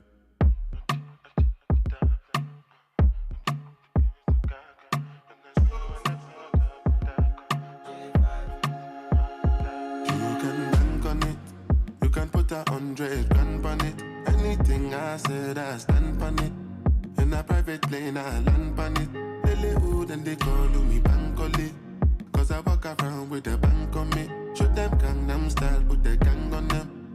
Twist my fingers up and bang on them. Lily hood, lily hood, lily hood. Different type of evil available. And any one of them can kill you. At any time, anything can happen, no. Any one of us could have been pop smoke. We must go and the most high colors. So I'm paranoid, borderline bipolar.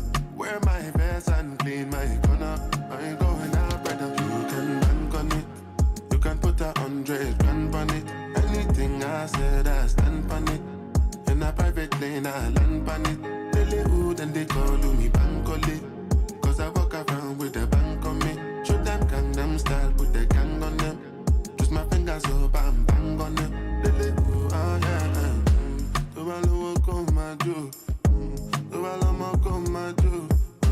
Nobody know tomorrow. Choro ka choro.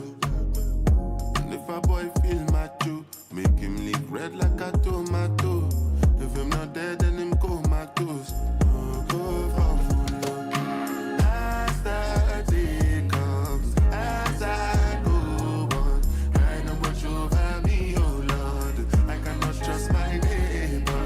As the day comes, as I go on, I know what over me, oh Lord. I cannot trust my neighbor. You asked them, but that forget me come from that. You up on that. You asked them, but that forget me come from that. You can bank on it. You can put 100 grand on it. Anything I said, I stand on it. In a private plane, I land on it. Lily hood and they call me Bankole. Cause I walk around with a bank on me. Show them Gangnam style, put the gang on them. Twist my fingers up and bang on them. You can bank on it. You can put 100 grand on it. Anything I said, I stand on it. In a private plane, I land on it. Lily hood and they call me Bankole. Cause I walk around with a bank on me. Show them Gangnam style, put the gang on them. Twist my fingers up and bang on it. You can bank on it. You can put 100 grand on it. Anything I said, I stand. Oh, come on now. 9 minutes to 3 p.m. Central African time. Burna Boy with Bank on It. On the other side of this, we've got Vento Clock. Don't go anywhere. Channel Africa is evolving, and so are you. Stay connected wherever you are with our brand new website and mobile app. Stream your favorite shows, catch up on African news, culture, and conversations, all at your fingertips. Africa is just a tap away. Your world, your stories, now on the go. Stay connected wherever you are. Visit channelafrica.co.za or download the Channel Africa app today. Channel Africa, the African perspective. The Upside, 1 to 4 p.m. Central African Time. With Tebogo Lekhuleni and Mmatsheko Mosito. Only on Channel Africa, the African perspective. 8 minutes before 3 p.m. Central African time. It's time for Vento Clock on Channel Africa. On the Upside, your gateway to the good life on Channel Africa, the African perspective. We're still live on social media. If you'd like to see our lovely studio, our faces, our amazing guests, at Channel Africa on Facebook and YouTube, and at Channel Africa 1 on TikTok. We we're having an off-air conversation with our producer, Unombuiselo, and we were chatting about, and I've raised this before. I mean, I've complained countless times, and I'm going to complain one more time, just countless plus one, okay? It was about price hiking during certain times of the year. And we are asking the question, what justifies it? I'll use a simple example, an aeroplane. An aeroplane travels with the same amount of fuel, same amount of seats, same amount of resources, staff in July as it does in December. So why is there such a massive jump in pricing between June and in December? And you may argue and say, oh yeah, but demand, there's more demand in December than there is in January. Okay, what happens in January when there's sporting events or whatever the case may be, and more people want to fly out to different locations? Do they then also, during a low peak or low period season, do they then spike up those prices because there's an event happening, a sporting event happening, same crew, same aeroplane, same fuel, all these things? What causes these price hiking? Not so long ago, we had Valentine's Day. Why did certain prices and restaurants increase prices on packages and certain things? And I was saying to her, we need to get someone from the competition commission or someone who can speak to this on how businesses go about just pricing up their prices based on the time of the year. And is it really just a demand thing that's causing them to spike up their prices? And if so, what happens when the demand is on a different time of the year, when it's a low season? Does that then justify them to push their price up, or will that price remain the same because they still utilize the same resources, the same assets, and so on and so on and so forth? So I realized that Valentine's Day, people were standing in queues apparently, and they were struggling to get to restaurants. Every restaurant was sold out. How does that happen? Every restaurant was sold out on Valentine's Day. So clearly in South Africa, in Africa, we celebrate Valentine's Day. And as much as people on social media are like, hey, we don't do that, you actually do celebrate, because now you're booking out every single restaurant. Yeah, this is the thing about listening to people on social media that tell you not to do something, and they are doing the complete opposite. They're at the forefront. Yeah, and I'm going to talk about that in a second. But immediately when you start talking about that, I started thinking about a book written by Chika Onyani. Okay. Capitalist. Google the book. It'll give you the answers about why the world works the way it does. There it is. There's my answer right there. Yep. Right there. Capitalist something. Or another. What do you want to vent about? That was my vent. Yeah, I actually want to vent about what I just mentioned around just be careful. Just be careful. It's more a warning than a vent. Be careful with these people, these thought experts, whatever it may be. I mean, I remember Kitty and I were talking about this during the nighttime a couple of months ago. I was talking to them about a divorce lawyer who is based in America, wonderful, divorce lawyer who gives really good advice around how to get into, these contracts with these people if you want to get married, and what to look out for and what happens, the kinds of issues that come with divorce and that sort of thing. And she was, I don't remember the subject matter, but obviously it had something to do with the divorce. She was in her kitchen and preparing what looked like a meal for two. Okay. So I thought that was an interesting observation on Kitty's part, because she's like, okay, I hear that. I hear that she is talking about divorce, but who is she cooking for in that kitchen of hers? So the moral of the story is I can sit there and tell you not to do something, not to eat something, and I'm doing the complete opposite. in my own private life. Exactly. But clickbait, what are these new age social clickbait, rage bait, all of that makes people so much money, you know. I mean, for all we know, her husband could be standing there with the camera shooting all of the stuff where she's like, as a divorce lawyer, I advise. The husband could be shooting all of that as she's preparing what looks like a meal for two people. Don't cook for your man, or man, don't cook for your woman. Don't be vulnerable. Don't be vulnerable. Don't sleep on their laps. But let's go to your house. You are doing the very thing.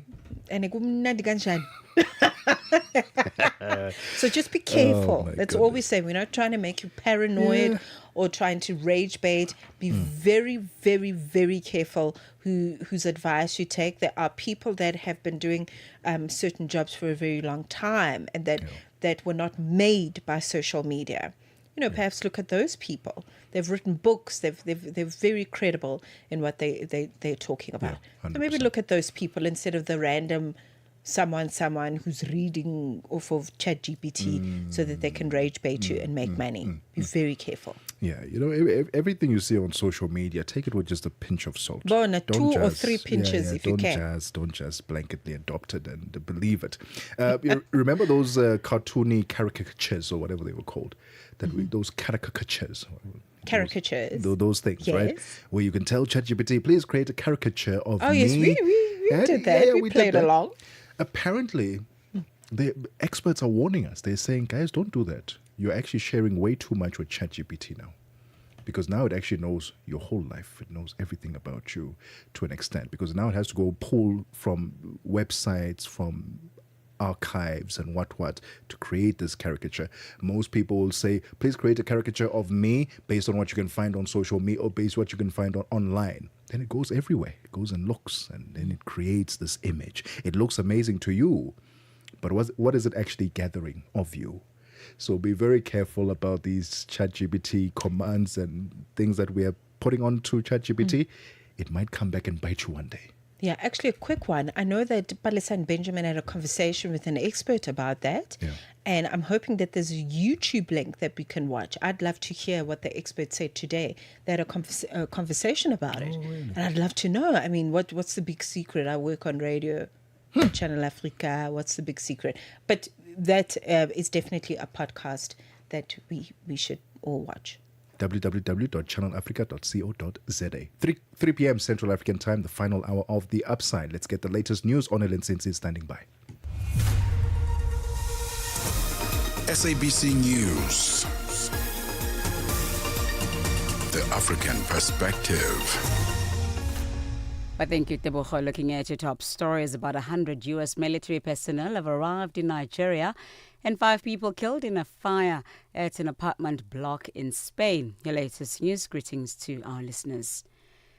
About 100 United States military personnel have arrived in Nigeria as Washington ramps up an operation to target Islamist insurgents. U.S. President Donald Trump has accused Nigeria of failing to protect Christians from Islamist militants in the northwest. Tudo Ngobeni reports. According to flight tracking data, in recent days, several planes carrying U.S. troops and equipment have headed to Nigeria's northern states. Major General Samaila Uba, spokesperson for Nigeria's defense headquarters, has said the troops would train and advise local forces but not take part in combat. Earlier this month, Nigeria's military said it expected around 200 more U.S. troops. Presidential spokesperson Sunday Dare said Nigeria needed massive support from the U.S. government in terms of fighter jets and munitions, but declined to give numbers or a time frame. The UN Human Rights Office says violations committed by Sudan's rapid support forces during the capture of the city of Al-Fashir may amount to war crimes and possible crimes against humanity. The findings are based on interviews with more than 140 victims and witnesses and document over 6,000 killings in just the first 3 days of the offensive. The spokesperson for the UN Human Rights Office, Saif Magangor, explains. For 6,000 people to be killed in a matter of 3 days indicates a systematic pattern of wanton killing, violating human rights and people's lives and killing them for politics on ethnic grounds. And that's absolutely uncalled for. This is a repeat of a pattern we've seen in attacks by the RSF when they take over different towns from Adamata to Al-Geneina. And now, as they've moved into Kordofan, there are fears that these violations that we documented might recur. And that's something that we're warning the world to do everything possible to prevent. Members of Parliament from across the political spectrum are currently debating South Africa's President Cyril Ramaphosa's State of the Nation address. Their debate will continue until tomorrow. The President will reply to the debate on Thursday. In his SONA, President Ramaphosa indicated that the country was turning the corner in ensuring economic growth. He also made an undertaking that government will continue to use public spending for infrastructure development and job creation. In addition, he announced that the SANDF will be deployed to the Western Cape and Gauteng provinces to fight gang-related violence. The United Nations Human Rights Office says migrants in Libya are subjected to systematic human rights violations, including killings and torture, calling for an end to the interception and returns of migrants' boats at sea. According to a report by the UN Human Rights Office and the UN Support Mission, migrants are rounded up and abducted by criminal trafficking networks, often with ties to the Libyan authorities and criminal network abroad. And lastly, 5 people have died and at least 4 injured in a fire at an apartment block in Spain. The blaze broke out at a 5-story building in Mandio near Barcelona last night. Emergency services said the victims were all young people. Now recapping on your top stories, about 100 U.S. military personnel have arrived in Nigeria as Washington scales up an operation to target Islamist insurgents. U.S. President Donald Trump has accused Nigeria of failing to protect Christians from Islamist militants in the northwest. For any news stories you'd like to share with us, please send us an email to newsroom@channelafrica.co.za. Call us +27 11 714 4459. Channel Africa News. I'm Onele Tsinzi. SABC News. The African Perspective. We are on Open Views Audio Bouquet. Channel 628. Time to stay informed, inspired, and connected to the ideas driving Africa forward. The Upside on Channel Africa, the African Perspective.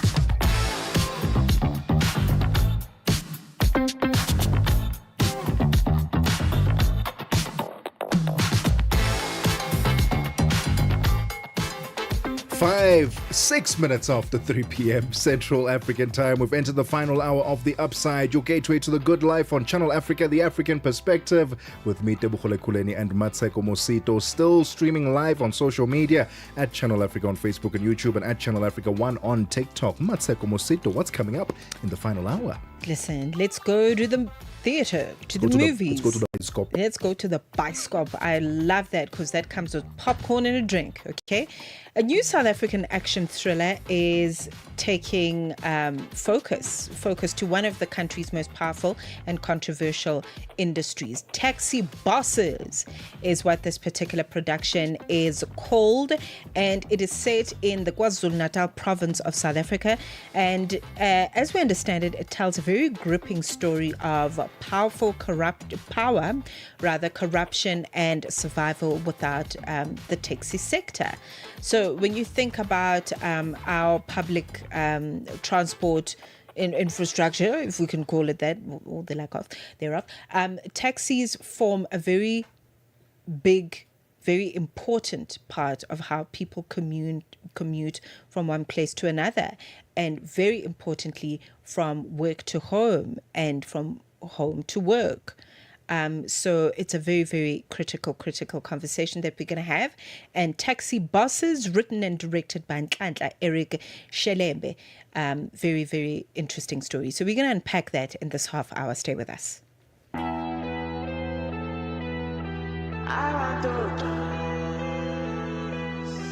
I want to party. Usubu too much.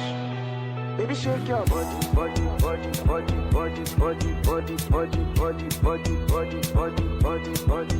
Baby, move your body, body, body, body, body, body, body, body, body, body, body, body, body, body. Make it day one side, make it just stay rock, make it just stay Tebogo. Our bodies touch, my money is long, my team is long. Follow me after the party to where you belong. I want to show you what you never seen before. I want to do what I never do before. I want to dance. I want to dance. I want to party. I'm so good so much. Let me shake your body, body, body, body, body, body, body, body, body, body, no send anybody. Baby, move your body, body, body, body, body, body, body, body, body, body, no send anybody. Yo, give me that say you arrest me. Without the smoke, cause it's pull up, it's your back. It's in there, it's your back. She not gonna, it's your back about, behind me. When I say walk, walk, walk, touch your body, hold you up. Now I want your body, I want my cut so, baby cut so. I want wash this, I want fast this, I want top your body not in spot, your body not in price. No, no, no, no, dollies, Tebogo, swagger, no, no, no, no, dollies, Tebogo. I don't hide, she don't hide. Say she got the boyfriend, me I got the girlfriend, but I want the number, I want the bumper. No, no, no, no, dollies. Tebogo, swagger, no, no, no, no, dollies, Tebogo. I want to dance. I want to dance. I want to party. CK coming through there with the song titled Body featuring Mavo. It's 10 minutes after 3 p.m. Central African time. On the other side of this, we'll be getting into conversation about taxi bosses. Sounds like an interesting.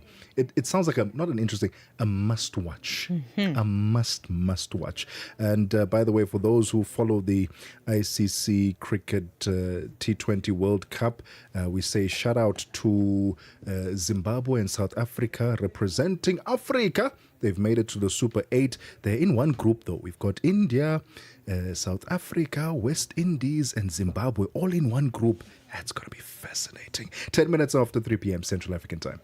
Africa, voici Abedi. Oui, c'est moi. Abedi est un passionné de musique dans l'âme. Il a un goût pour toutes sortes de musique et passe ses journées à écouter Channel Africa. J'aime beaucoup la musique africaine. Ok.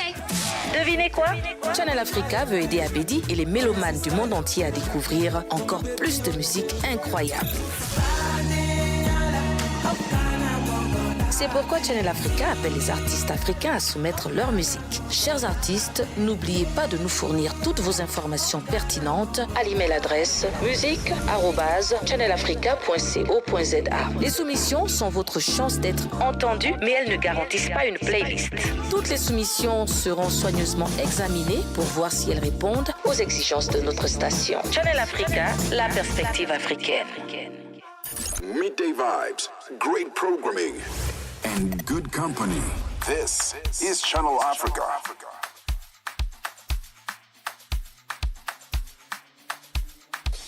Initiating rage process.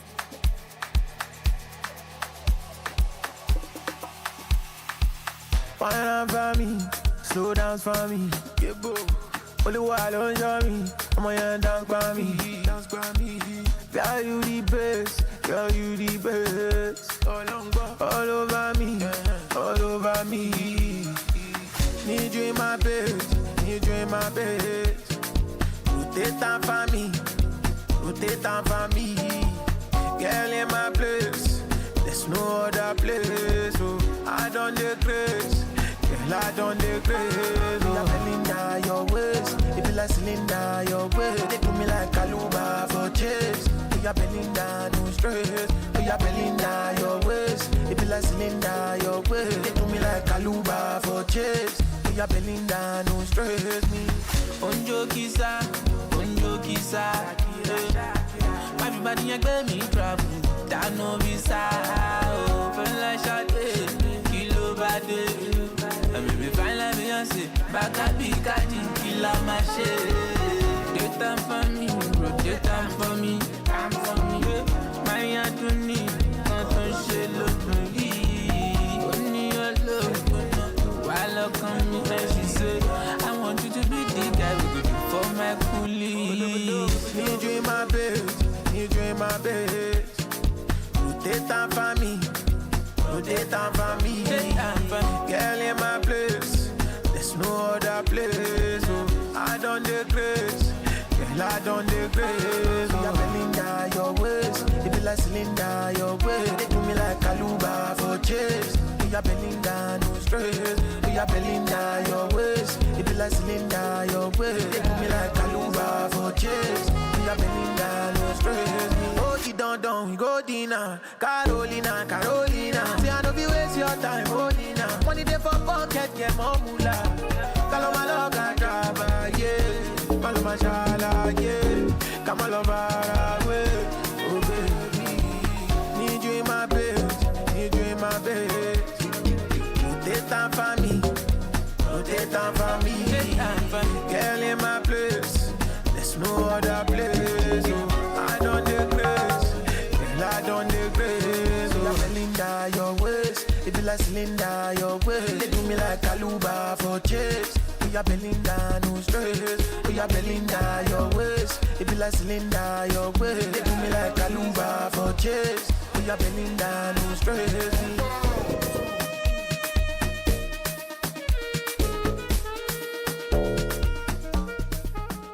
Tebogo and Mmatsheko from the upside.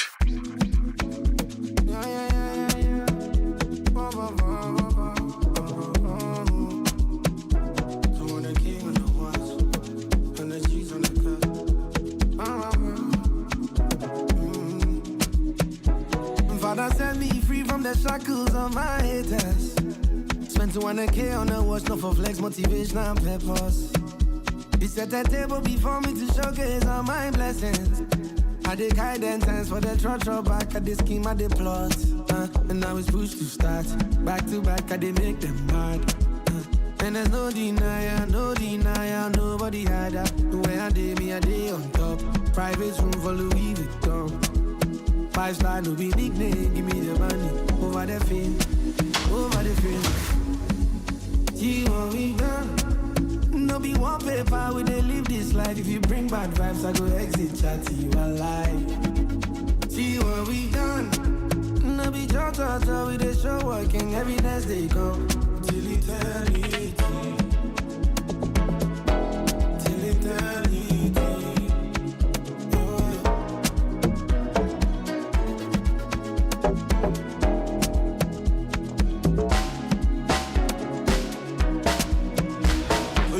Me free from the shackles of my haters.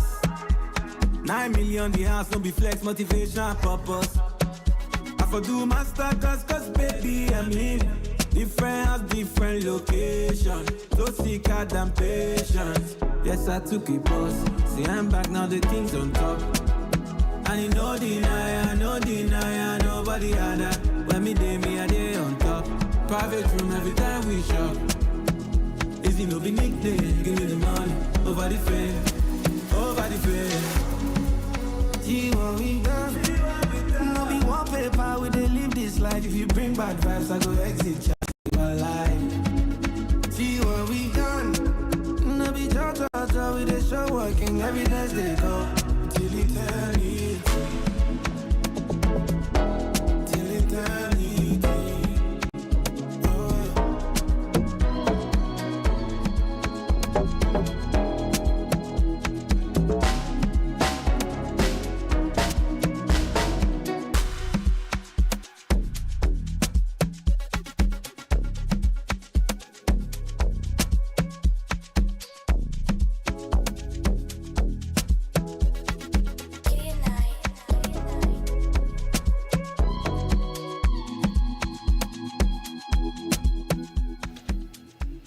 coming through with the King Promise. See What We've Done, the title of the song, featuring Mr. Easy on that one. Thank you for being here. The Upside in its final hour until 4.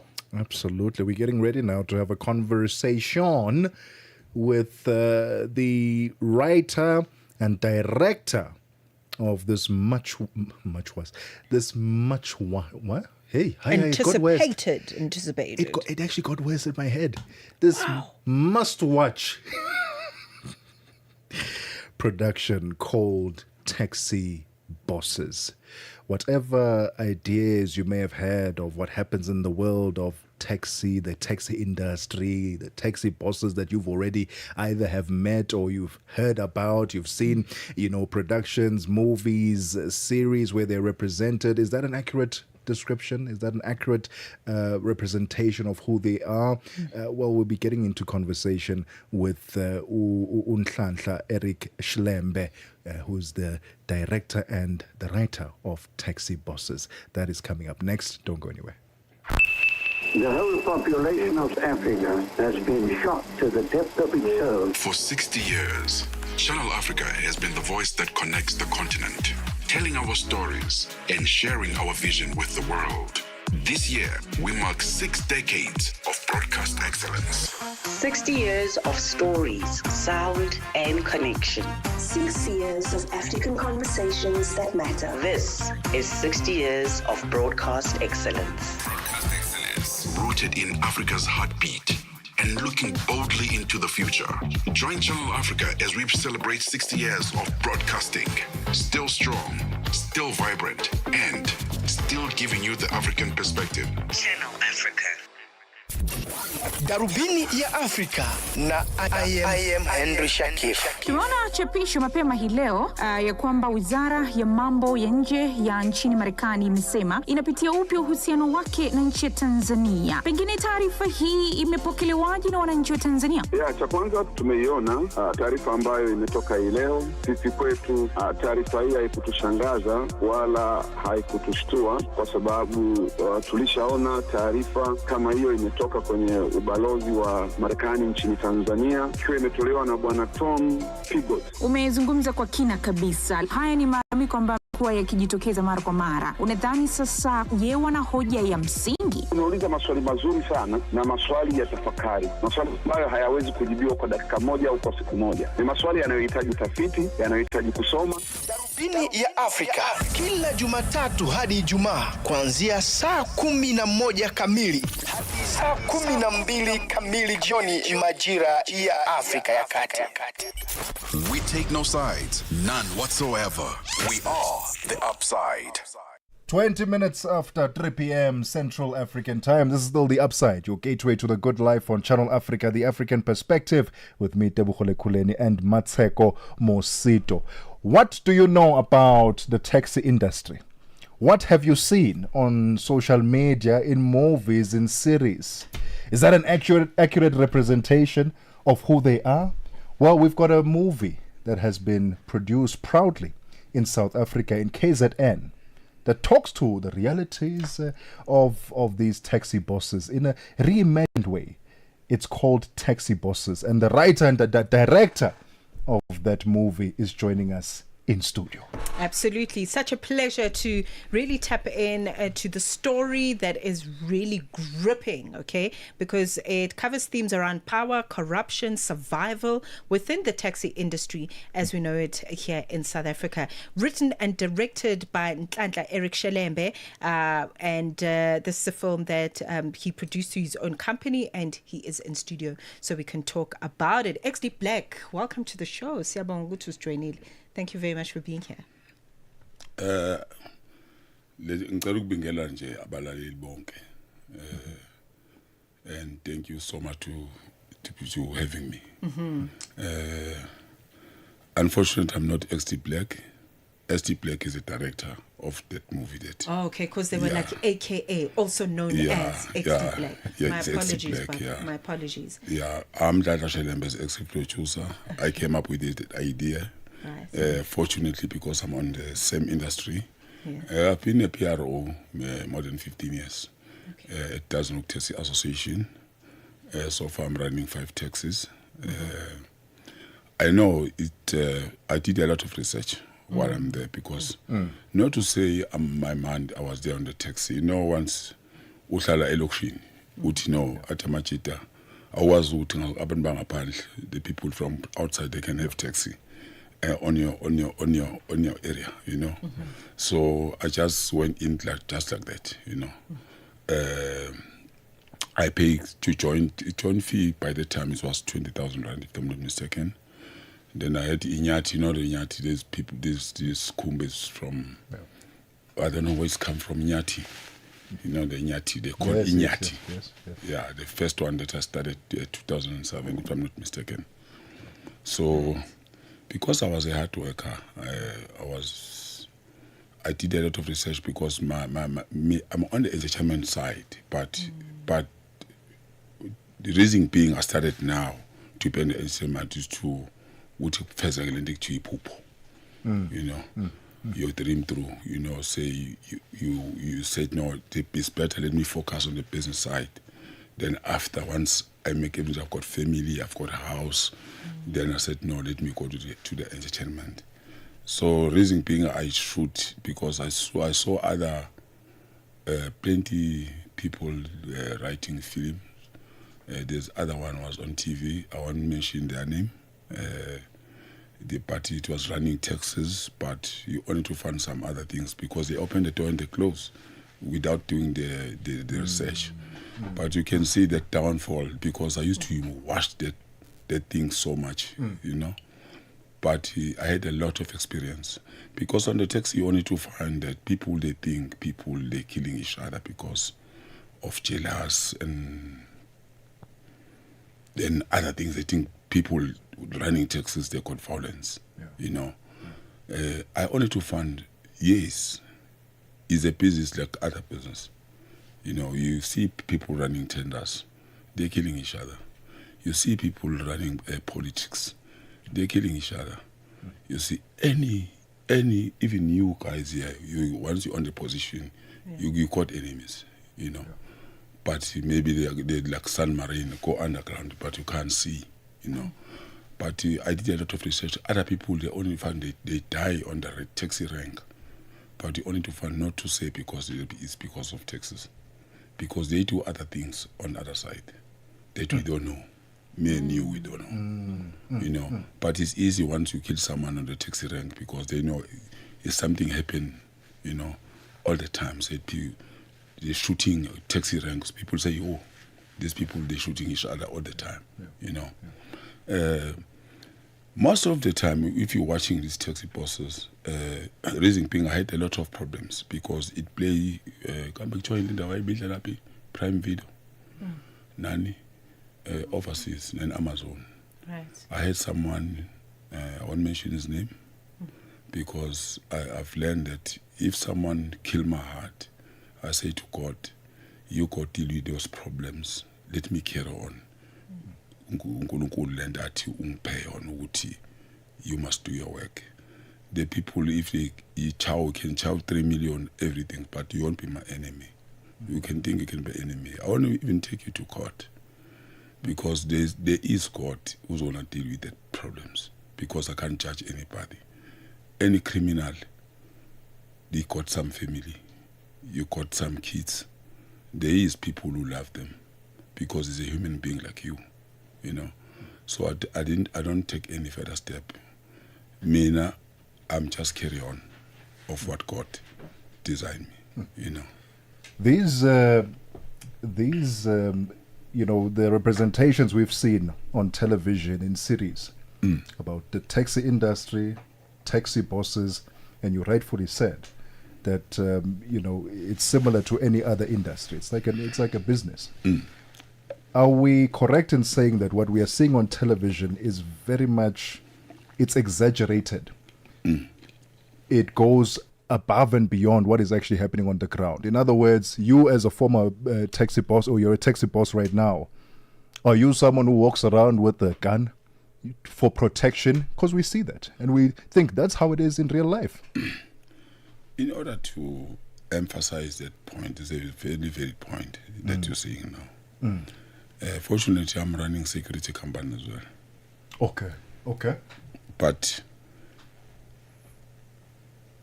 if people approach me on the taxi rank, I don't do it. I don't do it. The other businesses I'm running, I'm supplying the bread. I'm running 5 trucks, supplying the bread. The reason being I had security is because they shot 2 drivers before for my dead. Sure. And I saw my employees not safety because I used to hire the security. I had a big loss, you know. I said, no, the best thing to do, let me open my own security company to minimize the risk and the money, to save money as well, you know. So those trucks now, since I started that business, as I opened the security company, to go straight to that point, you only find that there's so many people you only to find bazong approacher utufuna ama security. The first thing what I did, I scan you, check you to the police station, who you are, you don't have criminal record, are you a straight person, are you zigzag, you know. If I can say, even you can say you can give me 200,000 a week, I won't take it. I won't take it. Because now I tell myself I'm got family as well. I'm not a person. I've got guns. I've got securities. I bought more than 20 guns, but it's not make me pick the under other people. You need to respect people. You won't find me moving with a card, security card. But the people you only to find, they make business themselves. Once they they got problems. Let's say I'm owing you 500,000. Yeah. But you don't discuss with the person that you owe him the money that you can use easy term to pay that person. Then you come to me, you pay me 2 million rand. I got you maybe for 2 years. You pay me 2 million rand. So what it tells you? Why you don't make a plan? I can't teach you because I want the business on you as well. I can't tell you what you must do. True. Because I'm looking for business as well. Yeah. But this is not right. It's a fascinating story. We've got to take a break now, but I want us to tap into taxi buses because it is a very familiar story. Traces the story of a woman who's trying to get justice after finding out about the passing of her husband and all the other corruption and shenanigans that were happening before he passed away. So that's what we're going to be looking at. We're also going to talk about the fact that this is now an international film, okay, because it's made it on several international platforms, and we're going to talk about that. So stick around. Lata's still in studio with us. It is 3:30. Thank you. Sports on Channel Africa. The African perspective. And it's a very good afternoon from the sports desk. I am Mosibu Dimakura with your latest sports news at the Sawa. So both the CAF Champions League as well as the CAF Confederation Cup quarterfinal draws have now been conducted, and they happened just a while ago out in the Egyptian Football Association at the headquarters in Cairo, Egypt. So we can confirm that Al Masry of Egypt will face off with the Chabab Belouizdad of Algeria in the CAF Confederation Cup quarterfinal. Another match in the quarterfinals, Olympic Safi of Morocco have a date with Wydad Casablanca of Morocco. So that's essentially a Moroccan derby. Otohodo Oyo of Congo will face off with Zamalek of Egypt in the CAF Confederation Cup quarterfinals. Manama Union from the Democratic Republic of Congo up against USM Algiers of Algeria. And the team mentioned first, by the way, plays at home in the first leg. That's on Sunday the 15th of March, while the return legs will be played on the 22nd of March. Meanwhile, the CAF Champions League draw, quarterfinals with RS Bagan of Morocco up against Al Hilal of Sudan, Esperance of Tunisia up against rookie champions Al Ali of Egypt.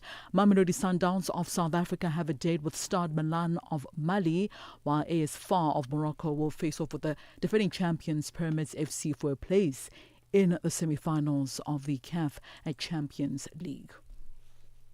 We'll stay with more football on the continent. MC Alger head coach Lekhuleni Mokoena has sounded the alarm over the state of Algerian club football after no side from the country progressed to the knockout stages of the CAF Champions League over the weekend. Mokwena's side suffered a 2-0 defeat to Mamelodi Sundowns, a result that eliminated them despite only needing just a draw to secure a place in the quarterfinals.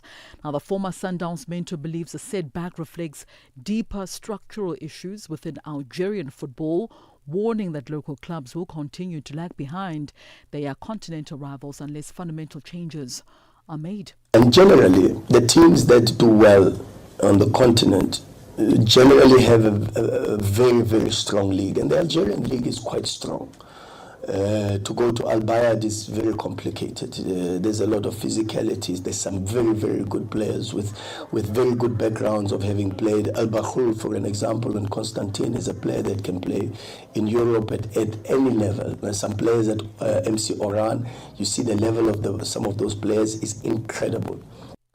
Mokoena also made attempts to sign at least 5 players during the January transfer window, but the rules in Algeria were a stumbling block. He explains that. Where the challenges come is for me, number one, is the size of the squad. It's impossible to have a 22-man squad with the number of games and the amount of traveling. And to be limited only to 22 players plus 5 younger players, and you see, I don't play the younger players because of injuries or because of anything like that. I play the kids. We've played more of the under 23 players than any other team. But we play the kids because also we are limited with the options in relation to the squad size. So. On to boxing news now. Tyson Fury claims he will have no trainer for his comeback against Arslanbek Makhmudov. Now, the 2-time heavyweight world champion will come out of retirement officially on the 11th of April after a year-long spell away from boxing. Now, American coach Sugar Hill Stewart has trained Fury since 2019, helping him reclaim the WBC world title, and also coached him in his 2 defeats by Alexander Usyk. Fury retired after successive defeats by former undisputed champion Usyk in December of 2024. The 37-year-old, who has 34 wins in 37 matches, including 1 draw, was in vintage mode at his news conference since announcing his retirement. And most of all, I'm looking forward to punching his face right in, to be fair. It's been a while and I missed it. What better thing can a man do than punch another man's face in and get paid a lot of money to do it? It's like a dream job. You get to punch people's faces in and get a ton of money to do it. So I've missed that. I missed it. I missed it a lot. And now we've got Matt over there. I'm going to write him straight off completely. I'm going to make his face look like a butcher's block after about 4 rounds. Because I know he can't get out of the way of my punches. That's the fact. He's dangerous, I understand that. And finally, in tennis news, Mira Andreeva as well as Belinda Bencic were both beneficiaries of second-round walkovers at the WTA 1000 event in Dubai on Tuesday, as Jessica Pegula also reached the last 16. Now, Russian teenager Andreeva, who received a first-round bye, will face either German Ella Sadil or Romanian qualifier Jacqueline Kristen in the quarterfinals place after Daria Kazatskina pulled out due to a hip injury. Informed Czech player Jara Belzec, who won a title in Abu Dhabi earlier on this month, also withdrew with an abdominal injury, handing Bencic a spot in the 3rd round. Meanwhile, American 4th seed Pegula cruised through with a 6-4, 6-love thrashing of Varvara Krejceva and will next face compatriot Iva Jovic. The tournament in Dubai, one of the WTA 1000 competitions, has been severely hit by withdrawals of world number 1 Aryna Sabalenka as well as 6-time Grand Slam champion Iga Swiatek. Meanwhile, second seed Amanda Anisimova had also been given a walkover on Monday after her second-round opponent Barbora Krejcikova pulled out. Later on Tuesday, American Coco Gauff starts her campaign against Russian Anna Kazaskia, looking for a place in the last round of 16 at the Dubai International. Well, the time is just a few seconds to go until 15:37 on the clock. For any sports stories you'd like to share with us, remember to send us an email to newsroom@channelafrica.co.za. Alternatively, call us. The newsroom line is +27 11714 4459. For Channel Africa Sport, I am Mosito Makura. Sports on Channel Africa. The African Perspective. Get Channel Africa on DSTV Audio Bouquet. Channel 802. Channel Africa is evolving, and so are you. Stay connected wherever you are with our brand new website and mobile app. Stream your favorite shows, catch up on African news, culture, and conversations, all at your fingertips. Africa is just a tap away.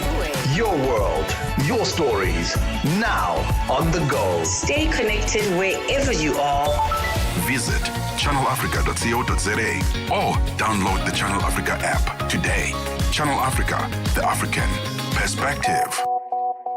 38 minutes after 3 p.m. Central African time. Let's get the final business news this afternoon on the upside. Buntle Headbush is standing by. Business news on Channel Africa. The African Perspective. Thanks, Tebogo. Good afternoon. Our top story, a strike by Kenyan airport workers has been called off after the Kenya Aviation Workers Union reached an agreement with the Transport Ministry. This is according to a report by the Nation Media Group. The Gawi Union went on strike on Monday in a labour dispute with the Kenya Civil Aviation Authority, causing major disruption at Nairobi's Jomo Kenyatta International Airport, one of Africa's busiest air transport hubs. The Nigeria Data Protection Commission says it's opened a probe into Chinese-owned e-commerce giant Temu for suspected data law violations, a move that could usher in legal penalties in one of Africa's biggest markets. The data watchdog says concerns over Temu's data processing practices, including online surveillance, opaque handling, cross-border transfers and possible breaches of data minimization rules, triggered the investigation. The move comes amid rising global scrutiny of Temu's rapid expansion. The NDPC chief, Vincent Olatunji, ordered the probe and warned that processors could be held liable for any non-compliance. Temu handles the personal data of about 12.7 million Nigerians and around 70 million daily users globally. The National Union of Metal Workers of South Africa, NUMSA, is seeking access to the Kimberley mine in the country's Northern Cape province, where 5 mine workers have been trapped since this morning following a mudslide. The missing workers were caught in the mud rush in the early hours of today. The mine says they have activated emergency response. Communication with the trapped miners has been cut off. Chimulucho Mahase, NUMSA Kimberley local secretary, elaborates. It's really concerning of what happened here at the Kapa, and we are still here as a NUMSA. Don't know what really happened because of we are waiting for management to confirm us so that we can enter inside the mine so that we can hear what happened to those workers. Data released by Statistics South Africa shows that young people remain vulnerable in the job market, with the rate of youth unemployment increasing by 0.1 percentage points to 43.8% in the fourth quarter of 2025. However, the latest quarterly labour force survey shows that the official unemployment rate decreased by 0.5 percentage points from 31.9% in the third quarter of 2025 to 31.4% in the fourth quarter of 2025. The data further indicates that the largest employment gains were recorded in the Western Cape, Mpumalanga, Northwest and the Northern Cape provinces. Director of Stats SA, Dihlolelo Pushoko. The results show that the number of employed persons increased by 44,000 to 17.1 million compared to the third quarter of 2025, while the number of unemployed persons decreased by 172,000 to 7.8 million. These changes in employment and unemployment resulted in the official unemployment rate decreasing by 0.5 of a percentage point to 31.4% in the fourth quarter of 2025. The UK's unemployment rate has hit a near 5-year high, climbing to just over 5% in the final 3 months of last year. Britain's National Statistics Office says youth unemployment is particularly high. The BBC's Theo Leggett reports. Slow economic growth in the second half of last year and a late November budget contributed to what the ONS described as weak hiring activity. The number of people on company payrolls fell by 130,000 across the year to December, while more people who were out of work were actively looking for a job, pushing the unemployment rate up to a near 5-year high. Economists said the latest figures would reinforce expectations that inflation will fall back, making it likely the Bank of England would choose to cut interest rates soon, possibly at its next rate-setting meeting in March. And now taking a look at the indicators, $1 US in Nigeria is trading at 1,352 naira this afternoon. In Botswana, it's at 13 pula and 3. Kenya, the dollar is trading at 128 shilling and 5. And in Zambia, it's at 18 kwacha 23. Moving to the BRICS countries, $1 in Brazil is trading at 5 real 22. Russia, 76 rubles 60. In India, it's at 90 rupees 69. China, 6 yuan 90, and in South Africa, $1 is trading at 15 rand 94 cents this afternoon. $1 is trading at 73 pence to the British pound and 84 to the euro. Looking at commodities, gold is trading at $4,931 per ounce, platinum at $2,009 per ounce, while Brent crude oil is at $63.45 a barrel. And that's the business news. I'll be back with a final look at the indicators in the next hour. For any stories you'd like to share with us, please do send us an email to newsroom@channelafrica.co.za or call us on +27 11 714 4459. For Channel Africa Business, I am Buntle Hetbush.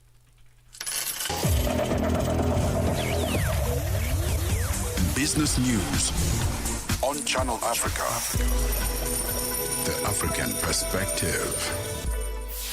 6 decades strong, Channel Africa continues to inspire Africa and the world, proudly sharing The African perspective.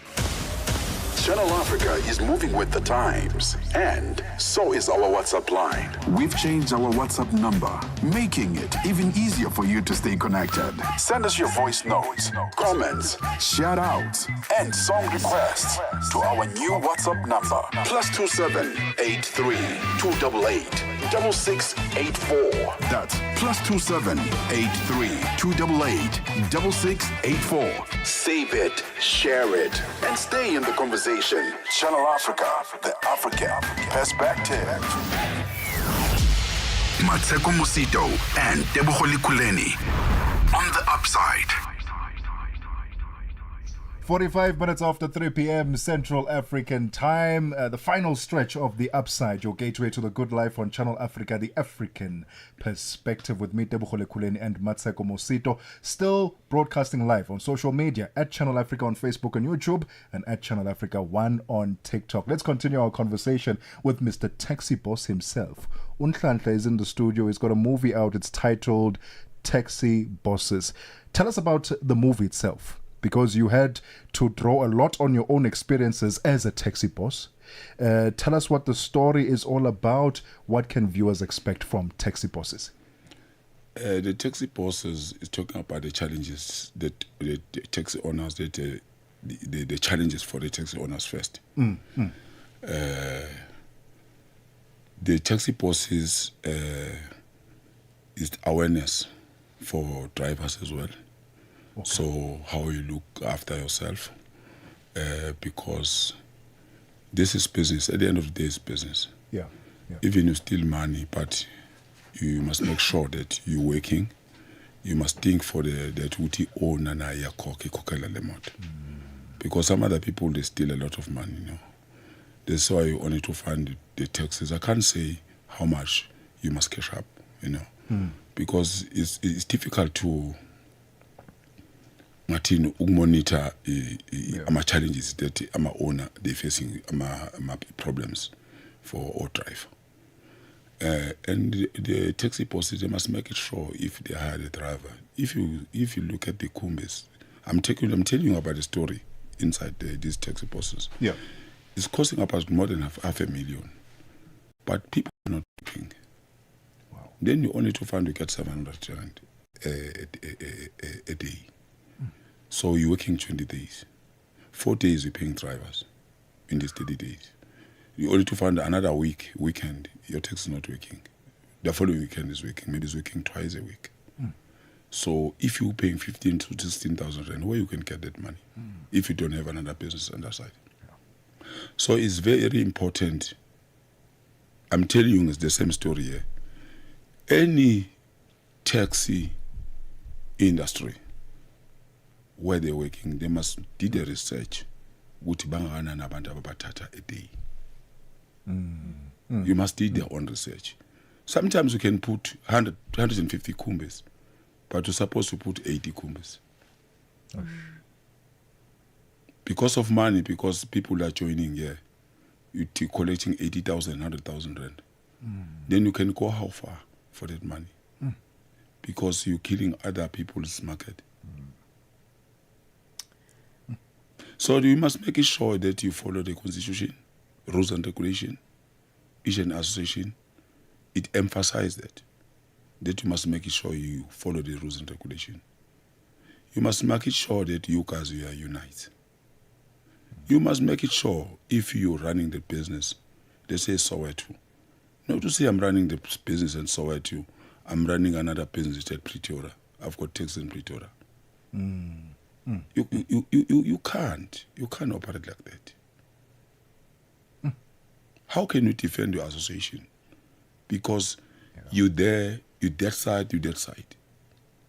Other people, they think you're a spy. Because there's other things that you guys, even the radio station is private and confidential, that you talk here. So you can't go and tell other radio station. So that make a problems. So other people, they must say, God, of what are you giving to me? Thank you. Not looking more to the other place because when I make a problem. It sounds like loyalty is a big deal in the taxi business. Yeah. Loyalty is right up there at the top of the food chain. But just, you want and to the other say thing something. that I want to emphasize, make sure that you got all the papers. Don't buy a taxis if you are not a owner. And you take your taxes, you put under someone else because it's got a downfall. You must ask yourself, if you guys got a downfall, then you give me that business. You said that business is making money for you. Then how come that you can, other taxi owner, you only to find you got a quantum. He can't afford to pay his quantum is got a problem, He's supposed to fix his quantum. Maybe he say he passed the engine, making this typical example. Yeah. It needs 30,000 rand or 20,000 rand. You can't fix it. Next month you come to the association, you come with a new quantum. Does it make sense? How can you buy another one car, but you got another one parked at home? That means if this one passed the car, you're going to put it at home, then you buy another kumbi. It doesn't make any sense. Okay, back to the film, because this is that's what he's saying on the film as well. This one. Would don't be a kwapa, get to someone else. It's there on the film. Some other people, they die on the film because if you look at that film, another one was got a girlfriend and it's got a wife, it's got a family. So there's a police here for 5 million with his wife. Because of Utu Tandalo, then they make a plan to kill this one now. All right, let me ask you this. Understand. Let me ask you why this. they must kill him? The taxi rank. Let me ask you this, because this is very interesting to me. It's almost like if you've seen one taxi telenovela, you've seen them all, because it's kind of, this similar storyline. I think what is fascinating with your angle is you center it around this woman and her murdered husband. So I'm fascinated to find out about a female protagonist in a film around taxis. That is not, usually a sort of a common thing, if I could say. Why was it so important for you to center the story around this woman and the murder of her husband and how the storyline unfolds from there? That thing happened, but I can't tell you where, because some other stories really. Yeah. Oh, it's based on a true story. It's based on a true story. Once you if I've got an affair with, let's say, my wife, we're living the good life. Then after that, you're telling him that let's put let's put insurance for 10 million rand. You know, after that, the life won't be the same. If unkosikazi wakhe kutshena ukuthi baba ubuya nemsebenzini my love, you know, you say now, why now? You understand? Not like before, because of the 10 million. Now, if you were a wife giving the food, now you're checking now, there's no poison, there's no trust because of the 10 million. You know? Then people can plant you.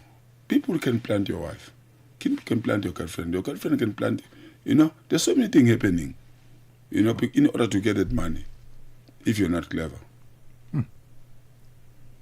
So according to me, if you don't want to, don't do all these things. Don't do what? Don't cover your wife with 10 million. Why you cover your wife with 10 million? How? Opening a whole life policy. If you don't trust your wife, why you cover your wife with 10 million? Then you only to find. Make sure that you know the person. Exactly why you put 10 million for this someone that you don't trust. That's true.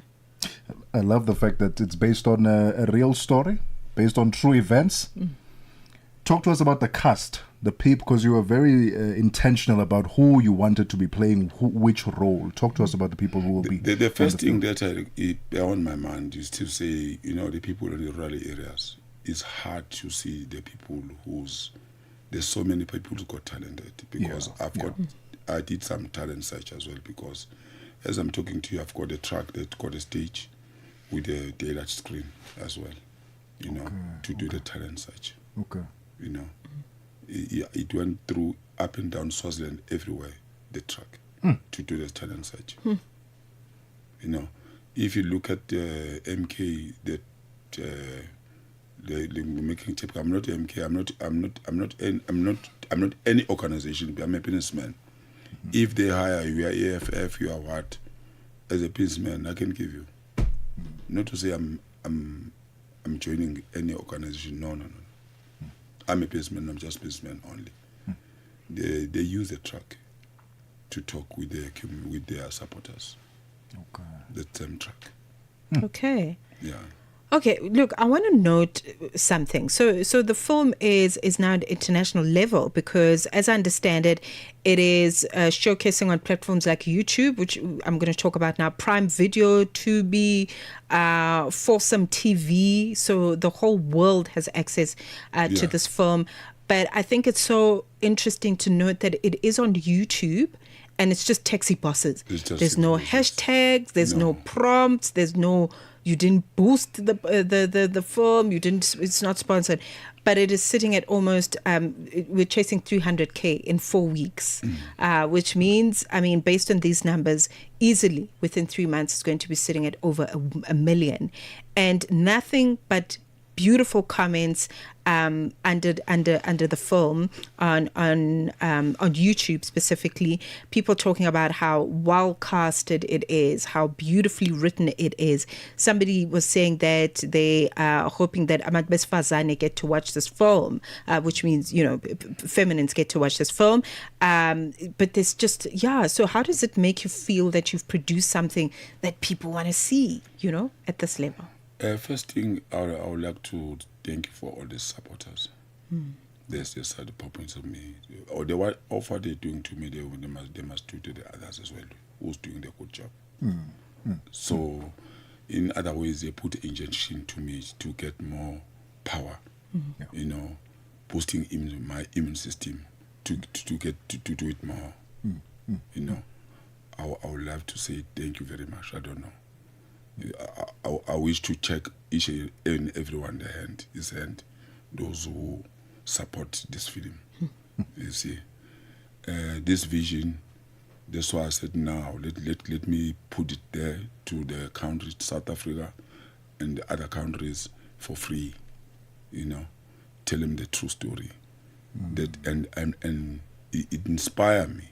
You know, of what I'm doing as in other, because as I've said earlier on, we got so many young generation who's talented in the rural areas. Yeah. But we went there, people were so excited. Yeah. Those people uplift their skill. Some others, those young generation now, they're playing the Uzalo and other, TV channel, because of the taxi bosses. As the eldest, once you got the idea, you need to share that idea, and you need to tell the people the true stories. You must know once you're getting there what problem that you want to face with. Any business, if you go to the taxes as well. So it gives you a lot of advice. People that if ulayisha abantu balapho, ulayisha upresident wakusasa, ulayisha uminister wakusasa, abantu abaphethe njalo upresident, uminister, udokotela, uthisha, iphoyisa, and etc. You see. So if you are a driver, you are a very important person. Don't underestimate yourself. Nhlanhla, thank you so much for your time. Incredible work that you're doing. We wish you nothing but success. Taxi Bosses is out on YouTube. For those, on the African continent want to know, where can I find it? Chubi, Mmatsheko mentioned Chubi, but you can also check it out on YouTube. It's simply titled Taxi Bosses. And it was an honor for us to have a chat with you so we can get the full scope of what's happening in this taxi industry, because we also have our own ideas. But it's nice to have a different perspective. Yeah. Because when we have our own ideas and just believe them, we put a blanket adoption on every single taxi driver and taxi owner, when it's honestly not the case. Yeah. You said it earlier in our own conversations that it's like any business. There's some good people, there's some bad people in this industry. And you are showing us that there is plenty of good in this industry. Nhlanhla, thank you so much for your time. Okay, I'm pleasing the supporters to subscribe because they don't pay anything. That's Go and subscribe. Subscribe, please. Go and subscribe. Very simple. Go and check it out on YouTube. Shilembe Apiwe Productions TV. Under there, you'll find Taxi Bosses. Ladies and gentlemen, it's been fun. Thank you so much for hanging out with us on this Tuesday edition of The Upside. The Queen of African Business is coming up next. Utami Ngubeni from us, The Upsiders. We'll do this again tomorrow, Mmatsheko. Yep, tomorrow it is. Bye-bye. To date.